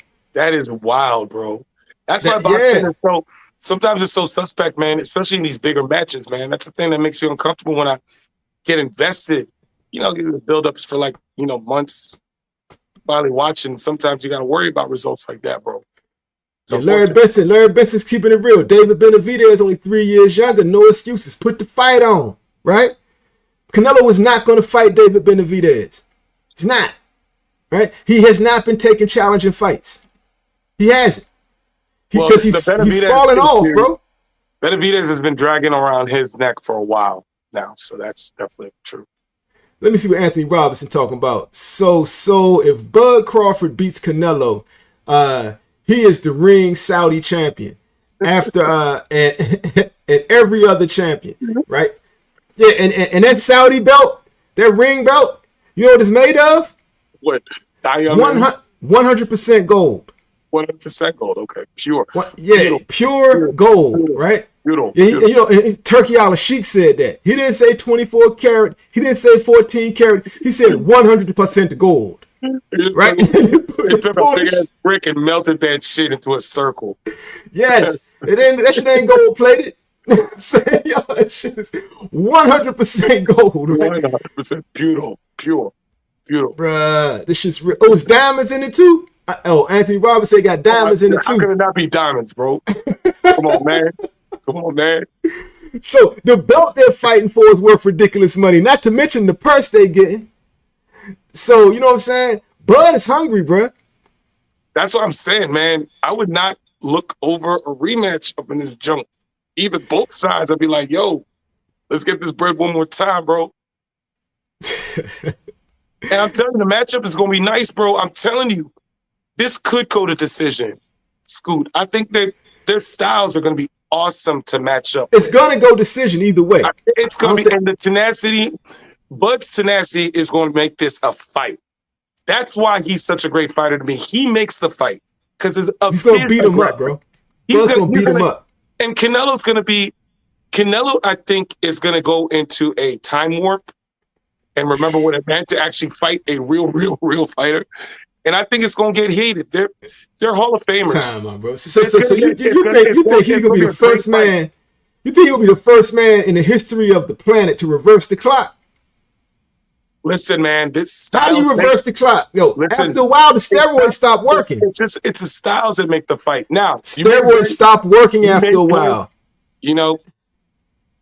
Okay, you made points about his excessive drinking, his lifestyle. Your daughter's about to become a very wealthy young woman. Yakking the girl. Captain Clenbuterol is yakking the girl. This is true. But again, look, this is a big fight. This is a big fight now. You know, and again, I kind of look. They gonna let him fuck with the girl before he get in the ring and not check for it because he gonna need a boost. I think so. He's gonna need clenbuterol and the girl. Captain Clenbuterol is gonna have to chill out. This is a big one. He's gonna need it, right? He's gonna need clenbuterol and the girl. And the girl. And that means the same guy that let the cast hand slide with his fighter gotta let the girl slide. So he gotta be on some Bill Haney shit. He gotta be like, yo, I'm gonna come on over and mess with you for a minute, right? That's the type of shit he gonna be on, right? Well, what I'm looking most forward to, I know Bud's gonna come at him. Like, I hope I see it from round one. I think he's just gonna come at him. I think he's coming with the same energy you have. Bud don't fight like that. Bud don't fight like that. He's not gonna come straight at him. That'd be crazy. He's not gonna come straight at him, but I think he's gonna set him up with a few punches. What I love about his tactics, I love how he'll punch your shoulder when he's trying to set you up. Get that shit tired. It's just so funny. Like, he'll attack every part of your body. He'll hit you in the chest. Like, he doesn't give a shit. Like, he will tag you anywhere he finds an opening. That's what Canelo does. That's what I'm saying. Canelo's gonna try to beat up his shoulders, his arms, all that, right? That's what I'm saying, man. This is gonna be so cool because both of them are gonna approach the fight a certain way, and I think it's gonna make for good boxing, man. Terrence Crawford, right? He's got hands like Kawhi Leonard, like no bullshit. He's got hands, bro. His knockouts are funny as shit. He literally has hands like Kawhi Leonard, right? It's crazy. Like, yeah. So and he plays catch with them joints. He just he'll catch your punches, pop. That's what he was doing with Errol Spence. Like, his hands are so big they were popping out of the gloves, right? And every time Errol threw a punch, it was like he was throwing it into a catcher's mitt. And watch, Canelo is going to realize that, well, he's not the bigger man after all. That's what he's going to go in there and realize, bro. Well, I mean, Bud's a little wiry. Salute to Cam J Network, man. Real talk, man. Salute. Bud's real wiry. I think their strength levels are about the same. Bud is going to show him some shit, man. Canelo's hard as fuck, bro. Canelo's too slow. Canelo's too slow. He's lost a step. He's probably lost two, right? He couldn't cut off the ring against William Skull. He couldn't cut off the ring against Edgar Berlanga, right? Motherfucking Ryder took him the distance. It's a lot of he dropped Morgia but couldn't finish him. It's like he's been falling off, bro. He had like Jamel Charlo, the little Charlo, right? Little Charlo, go the distance with him. It's like he's not the same guy, bro. He's not the guy you remember. He's not. Honestly, I understand your knock on him. I still believe they're going to step up and have a great fight. Something in my body just says that this is going to be a great fight. I love the clash of their styles. They're the same type of bruiser. They like to go in and kind of test the limits. They'll take a punch so they can land like 2 or 3 hard ones. They pick spots that will paralyze you 2 rounds later. I think this is going to be a good fight. I think it's going to be an awesome fight. Salute to Cam J Network, man. Now, me and him on the same page. Canelo has been regressing the last couple of years. Hasn't had a KO since Plant in 2021. Right? Caleb Plant was his last KO. Canelo Alvarez, he's not the same guy, bro. And if Floyd Mayweather made it look easy against a Canelo that was an absolute monster, right? I think Terrence Crawford will do similar. How many times either boxer gets dropped in this fight? Good question. I can't call that one. I wonder if there will be multiple drops. I can't call that one. Too. I mean, they're both very defensively minded as well. They don't leave themselves terribly open. So Bud gets hit. Bud gets hit. Like I said, that's what I love about him. His tenacity, bro. He will go in there. He'll go in the zone, bro. So long as he gets those 2 hits in, 3 hits in, that combo in, that might be night.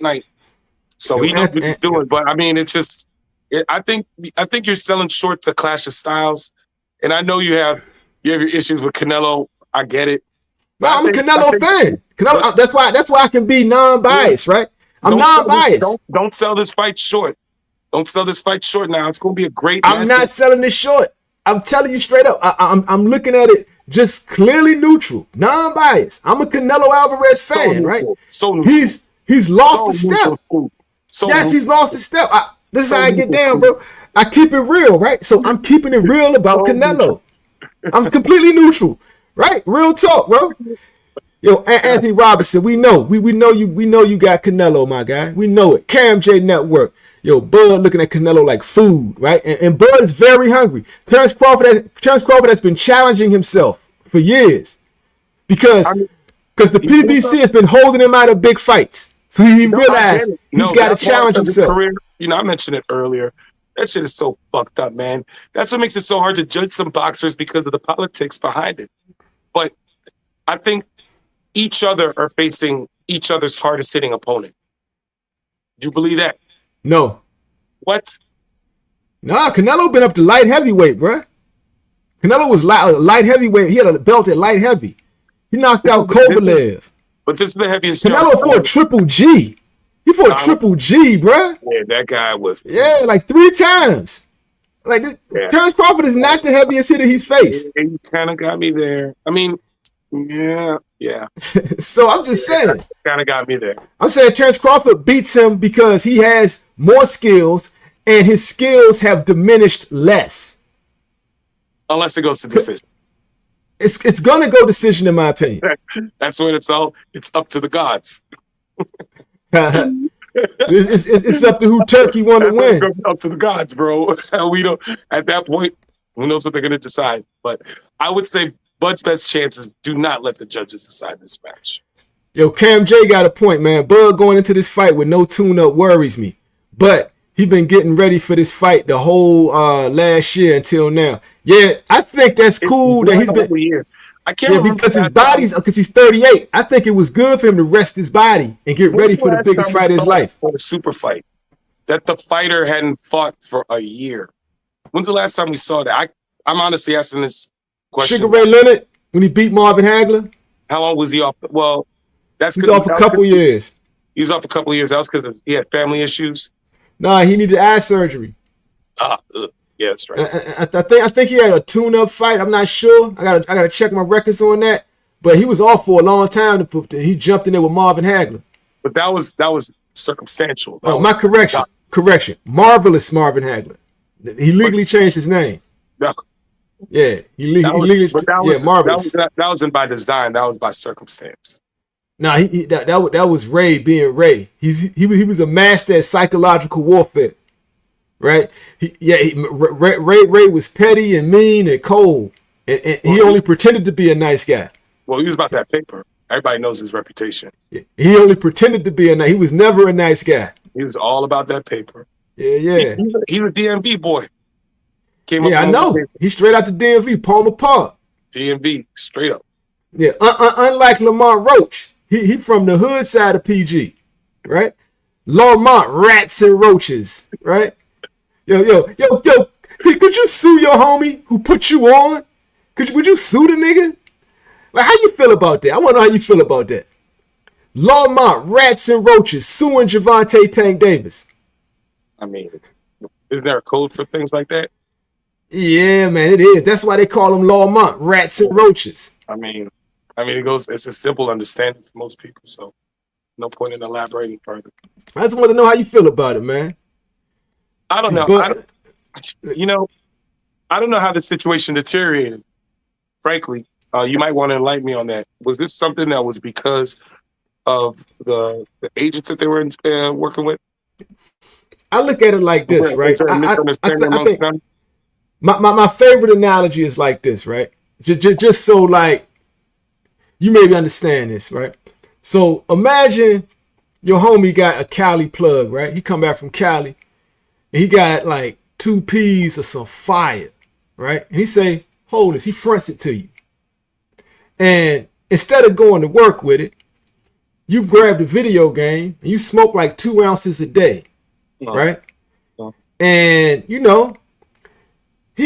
comes back and you expect him to front you some more packs. But the reason he gave you the packs is so you could like flip the next packs. So he wanted to come back with the packs and you took the money and flipped it. You know what I'm saying? He's ungrateful. So what he did was he smoked up all the work while he played video games and got mad at his man because his man wouldn't front him another pack, and he called the cops on him. This was personal between the two. There were no other people involved. He sat in front of the video game.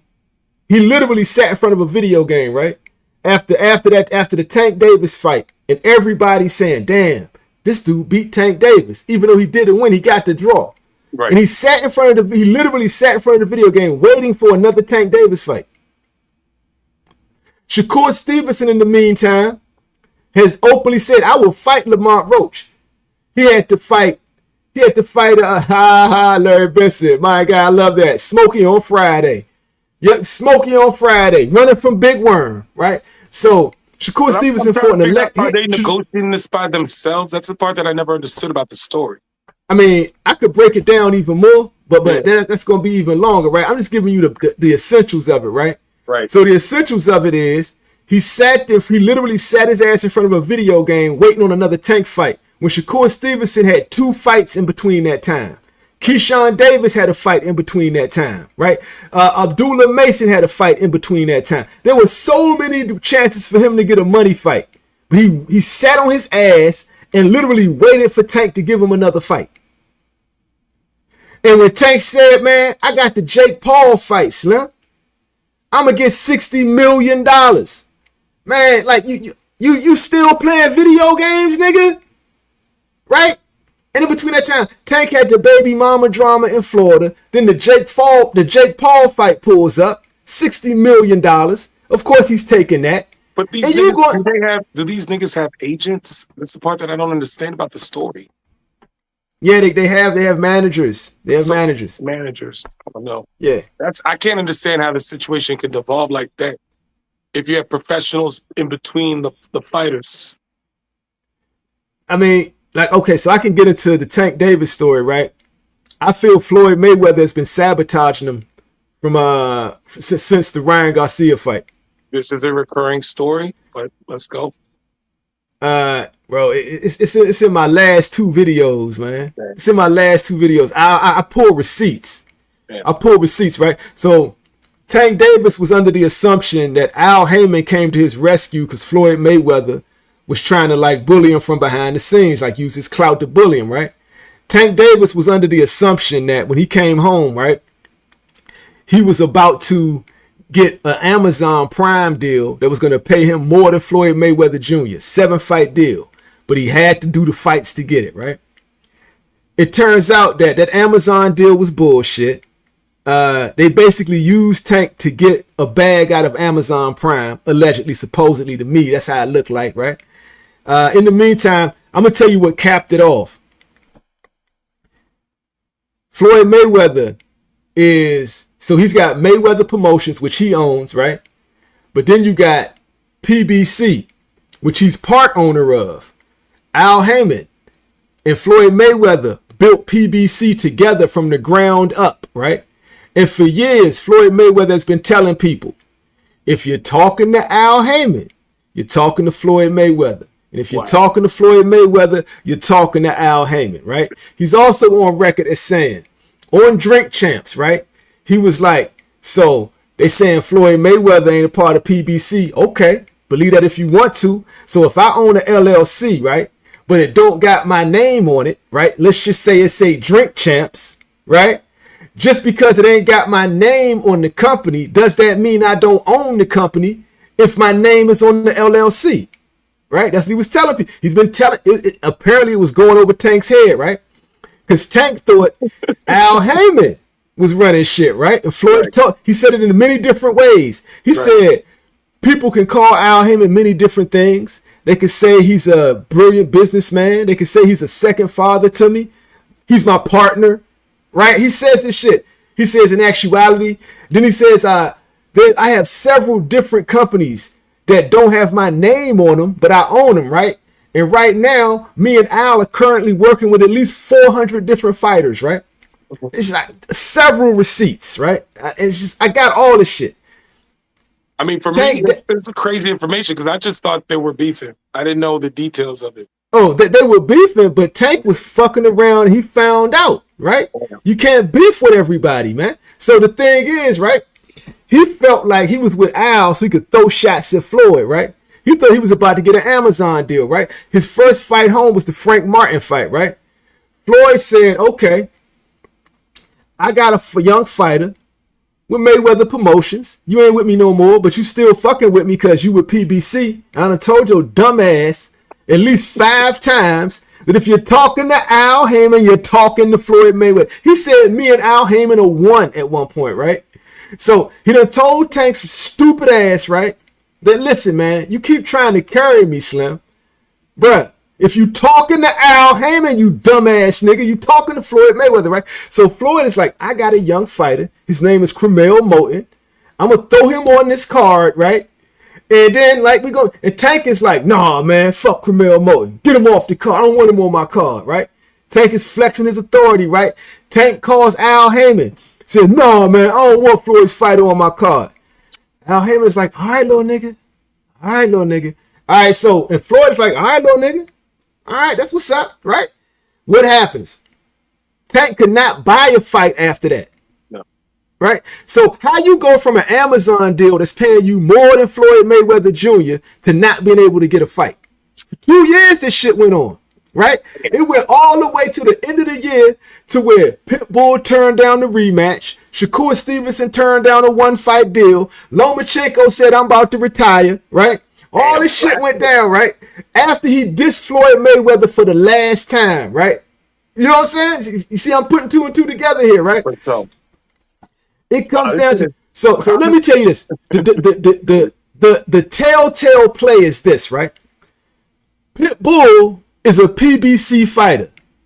That's an in-house fight. Tank Davis is PBC's biggest moneymaker, right? Why did Pitbull turn down the Tank Davis rematch, Slim? Looks like because they underbid him, bro. They underbid him, right? Shakur Stevenson, right? They know he's in negotiations with Turki Al-Sheikh, the Saudi billionaire who's giving people record paydays in boxing, right? Why did they offer him a 1-fight deal to fight Tank Davis, right? With no rematch clause or nothing, just a 1-fight deal, and they was underpaying him. And this was in the preliminary negotiations, mind you, right? So they threw a low ball off at Shakur Stevenson, knowing he's in negotiations with Turki Al-Sheikh. Of course, Shakur turned down that deal, man. Right? So they're fumbling the bag left and right. And we're talking about Al Heyman, the guy who engineered the blueprint from Pretty Boy Floyd Mayweather to Floyd Money Mayweather, the highest grossing boxer in the history of boxing. He has number 1, 2, 3, 4, 7, and 8 top 10 pay-per-view sales of all time. Right? This Al Heyman. This same Al Heyman, right? Who went from and Tank, right, went from 1.4 million pay-per-view buys with Ryan Garcia to not being able to get a fight. The same Al Heyman. The same Al Heyman. And just so happened after you diss Floyd Mayweather for the last time, right, you dumb motherfucker. You stupid ass red nigga. Right? Real talk, man. Like, come on, man. Tank might be taking too many headshots, bruh. Like, Floyd told him several times. It was, Errol Spence knew this shit. Right? Everybody knew this shit but Tank. Nobody pulled Tank to the side and said, listen, bruh, you need to stop dissing Floyd. You think you fucking with Al, but you fucking with Al and Floyd. They built PBC together. Floyd's name is on the company. He is partners with Al Heyman. Nigga, stop disrespecting Floyd Mayweather Jr. All he wanted you to do was put his fighter on your card and you acted like a little bitch. Right? Real talk. This is real. So you wanted to know this is how it went down. Right? So Tank Davis got lucky, right? Because I think he got the hand of God on him, right? Jake Paul spin the block on him and said, yo, Tank, you trying to get this bag or what, bro? Fuck Turkey. Because Turkey was disrespecting Jake Paul. Turkey was trying to set Jake Paul up to fight Anthony Joshua and wash him. Get him out of boxing. Wash him. Basically write him a check and just get him out of boxing, right? Jake Paul is like, man, fuck that, man. Fuck Turkey Al-Sheikh, man. You see, he's spinning the block. And Jake Paul, MVP, them dudes are smart enough to know, right? The Paul brothers are smart, bro, and they got smart people in their corner. They probably the ones who told Tank, like, bro, listen, man, it's Floyd Mayweather doing this shit to you, Slim. How could Pitbull turn down a rematch? It's an in-house fight. You know what I'm saying? Like, get the fuck out. Floyd Mayweather's doing this shit to you, bro, and I don't fuck with Turki Al-Sheikh either, man. We fight. You sound with MVP. So, in my personal opinion, I think he's about to fight the Paul brothers, right?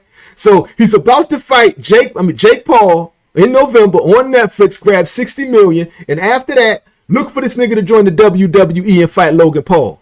Tank Mysterio. Why fights draw so much attention, man, but it is again a new day and age, man. And they make money, right? So what they're telling, and they're telling Tank, like, you're being fucked around, dude. You dissed Floyd Mayweather one too many times, right? So you were forced to fight Lamont Roach not once but twice. You gotta fight Lamont Roach twice, bro. You just did 1.4 million pay-per-view buys with Ryan Garcia, and you gotta fight Lamont Roach twice. You can't even get a Pitbull rematch, and you telling me Floyd Mayweather ain't got nothing to do with this? After you publicly dissed him for the last time and threw his fighter off of your card, right? Because you think you rocking with Al. Just put it together, Slim. It's not smart enough for all that. That makes sense. No, it does not. But you know, that doesn't make sense. He played his hand. That makes perfect sense to me, and it says that Tank didn't realize who he was fucking with. I think all that shit, the politics of it. You can miss me with all that, man. I think it's all crazy. But we were talking millions of dollars, bro. Not even $1 million. It's insane. Yo, why do people die when they fuck with Big Pharma? Because we're talking trillions of dollars.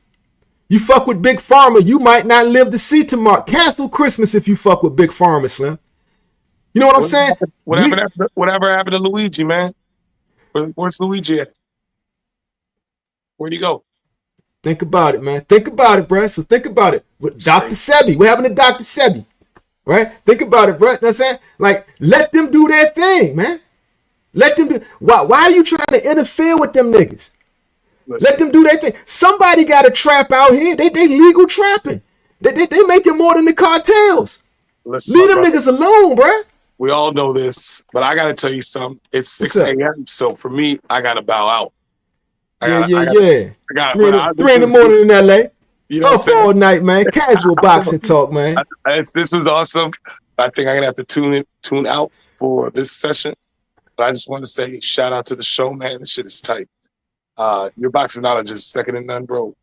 And I'm glad you were able to let me get in and get my peace of mind out, get my casual boxing talk out. Appreciate the format, man. This shit is awesome. I appreciate you. Yeah. Yo, respect, Ken. Yo, let me answer Anthony Robinson real quick, man. He's saying there are two PBC champions, Tank and Benny, right? So he talking about Benavidez. Floyd ain't fucking with the Mexican boys like that. The same reason you should not fuck with Big Pharma. The exact same reason. He ain't gonna fuck with the Mexican boys like that. It's crazy. Tank is a hood nigga from Baltimore. What kind of connections he got? It's just such a. I mean, he's a tough dude. But Tank can't have you going missing. You can't. I don't know what his representation is in this case. I cannot believe that it wasn't somebody that was a little tighter in the circle to get his head a little tighter on the situation. It's a shame. Yeah, so somebody should have pulled him to the side and told him, like, listen, bro, you dissing Floyd. Who do you think is part owner of PBC? It's not just Al. Yeah. It's not just Al. And matter of fact, somebody outside him should have cared about the bag just as much as him. So, but he got the bag anyway. Jake Paul. He gonna get and watch. He gonna get 60 million for Jake Paul. Probably get another 60 to 50 to fight Logan Paul. Tank Mysterio. He gonna wear the Nacho Libre mask. He gonna still be doing the backflips off the top rope. Right? He's gonna be doing it in the circus this time. He ain't going out like Rajah Jackson. You know what I'm saying? He ain't going to Tank gonna be he ain't gonna be in the Knoxville joint. He gonna be in the WWE, nigga, right? Where they got like things to protect people against that shit. It ain't gonna be no random hothead like slamming Tank and beating them to 20 shots while everybody just watch, right? He gonna be fighting Logan Paul, man. He gonna get a Prime deal, like Prime the drink, not the TV company, man. He gonna have a Prime chain. He gonna be rocking with Logan Paul. He got the Rey Mysterio mask. He gonna be doing flips off the top turnbuckle. He gonna be getting like 50 to 60 million a year. Man, right? Get that money. Fuck it. Get that money. Yeah. Man. And guess what happens if he do that? He would have to probably retire. He would be a megastar, bro. He would would be a megastar. He wouldn't want to fight again. That would be open. But if he wanted to fight again, he'd be a megastar. Every fight would be a big fight. What happened to Floyd Mayweather when he left to go fight the Big Show? He's got the hunger. But you remember what happened to what's the name of that white boy that fought Conor McGregor? As soon as he got that bag, man, his fighting career went right down the drain. That's the most money he'd ever seen in his life. Yeah, Sometimes true. when you get a bag like that, like you might just be like, you know what? Yeah, Floyd a different animal. Because Floyd went to the WWE, became a megastar, and when he came back, that's why you hated him but still paid for his fights, right? I mean, because he was smart enough to listen to Vince McMahon. Vince McMahon told him. Vince McMahon told, He was at the $300 million a fight. Bro, he was not getting paid like that as pretty boy Floyd Mayweather. He wasn't. Floyd was making $300 million a fight. Exactly. But that was after he left boxing. He left boxing to go to wrestling. He left boxing, went to the WWE, fought the Big Show. He listened to Vince McMahon. Vince McMahon broke it down to him. Like, listen, bro, you want to make money, you got to be the heel. It's entertainment, baby. You got to be the heel. Be the bad guy, and they will pay to see you lose. He came back with a new nickname and a brand new personality. He didn't act like that before he left, bro. He wasn't like, yo, my name is Money Mayweather. He wasn't like, yo, look at all my cars. Look at that. He wasn't like that at first, man. Pretty boy wasn't like that. He adapted pretty quick. Yeah, because the money got real. The money was real. And guess what? He is such an animal. Floyd don't smoke, drink, never has, never will, right? So weird. I never could understand that. Do you know what this nigga's vice is? Pussy and money. Right? Nah, that's not a vice. It's not a vice. Pussy and money isn't a vice? Nah. A vice is something that's bad for you. I mean, he drinks soda. He looks at that as he'll drink Coca-Cola or Pepsi. He looks at that like he's really doing something. You know, that's pretty funny. That's something he shares in common with Donald Trump. Donald Trump is his man. That's the exact same. They have the exact same thing going on. They don't neither drink or smoke, but they drink excessive sugary sodas. I don't understand. That's his vice, right? Donald Trump is his man's too. If you rich, Donald Trump fuck with you. Oh yeah, right. We knew that ever since the Don King days, bro. Invest in that Trump family coin, man. Also invest in Binance. Look into it. I will. I'm about to ride. I'm about to slide out too, Ken. I'm about to slide out. Yo, it's been real. Appreciate everybody for pulling up. This is Scooter Powell, the casual boxing fan, aka the Ghost Rider of boxing, man. Yo, one love to everybody in the chat. Peace.